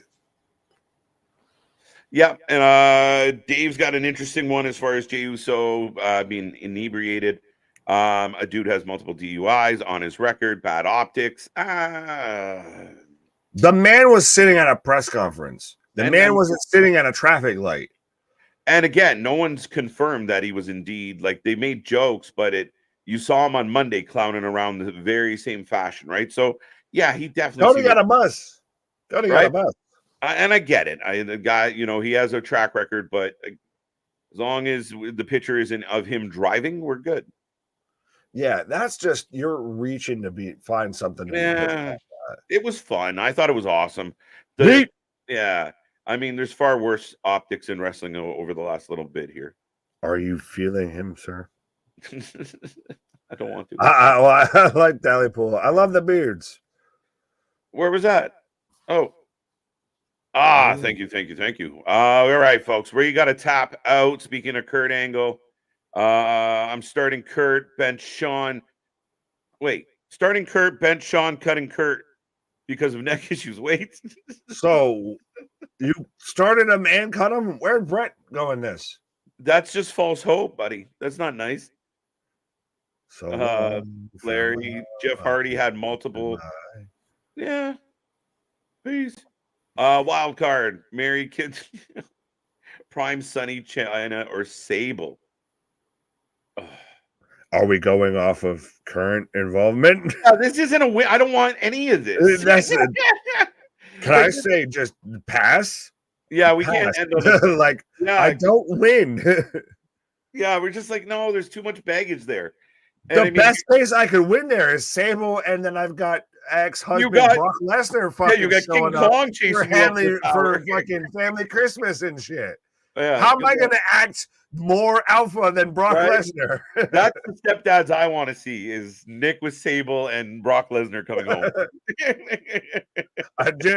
I'd be more married to Brock than Sable. I'd be out there. This is the alpha male of our species. Whew. All right, we're good. We're good. I think that's the perfect note to right. Yeah, no more Prime. No. Yeah, we got you, dude. Yeah. Well, sorry, what'd you say? I just said no more Prime. No more Prime. I mean, they're pretty much just used for weapons at this point. No, that's the microphone. That too. That's the most offensive maneuver Dylan Dennis hit on Logan Paul in that entire boxing match. It didn't even happen during the match as he swung a microphone at him. Yeah, it was the best. Threw more punches at security than he did at Logan. Ridiculous. But yeah, now that we got everybody on a good note, we're gonna tip our asses out of the door tonight. We'll go back to the laugh. But yeah, Big Dog giving us his opinion on the roll call that I'm not willing to walk it down. But folks, farewell, goodbye. Right. I will say this, folks. Tomorrow the channel is going live. We get Ringsider Anthony, Luna Havoc. They're bringing you the Clockwork Orange Fun, House of Fun. I almost said House of Vitamins. Why is that so much to say? No, they're coming back to do a rewatch or a watch along of that one. So tune in for that. Don't forget, go check out all our interviews, including Jay Bougie, who we had on MLW tonight. Click all the links. Be part of the family. Become a member. The family is growing. We appreciate all of you. I hope the rest of your weekend is wonderful. Big Nick, it's a good one. Absolutely. What the fuck? All right, man. All right, I get the hint here. I went off Primo. Pause. This man's fucking zigging when he should be zagging here. This man's, putting the Scooby in Scooby snacks here. Our shit is real. Our shit is real. Our shit is raw. Our shit is authentic. When you're talking about that wrestling, you better put that for life with it. And I would have gotten away with it too if it wasn't for you meddling kids. See you on the flip side. What? Doobie-doo.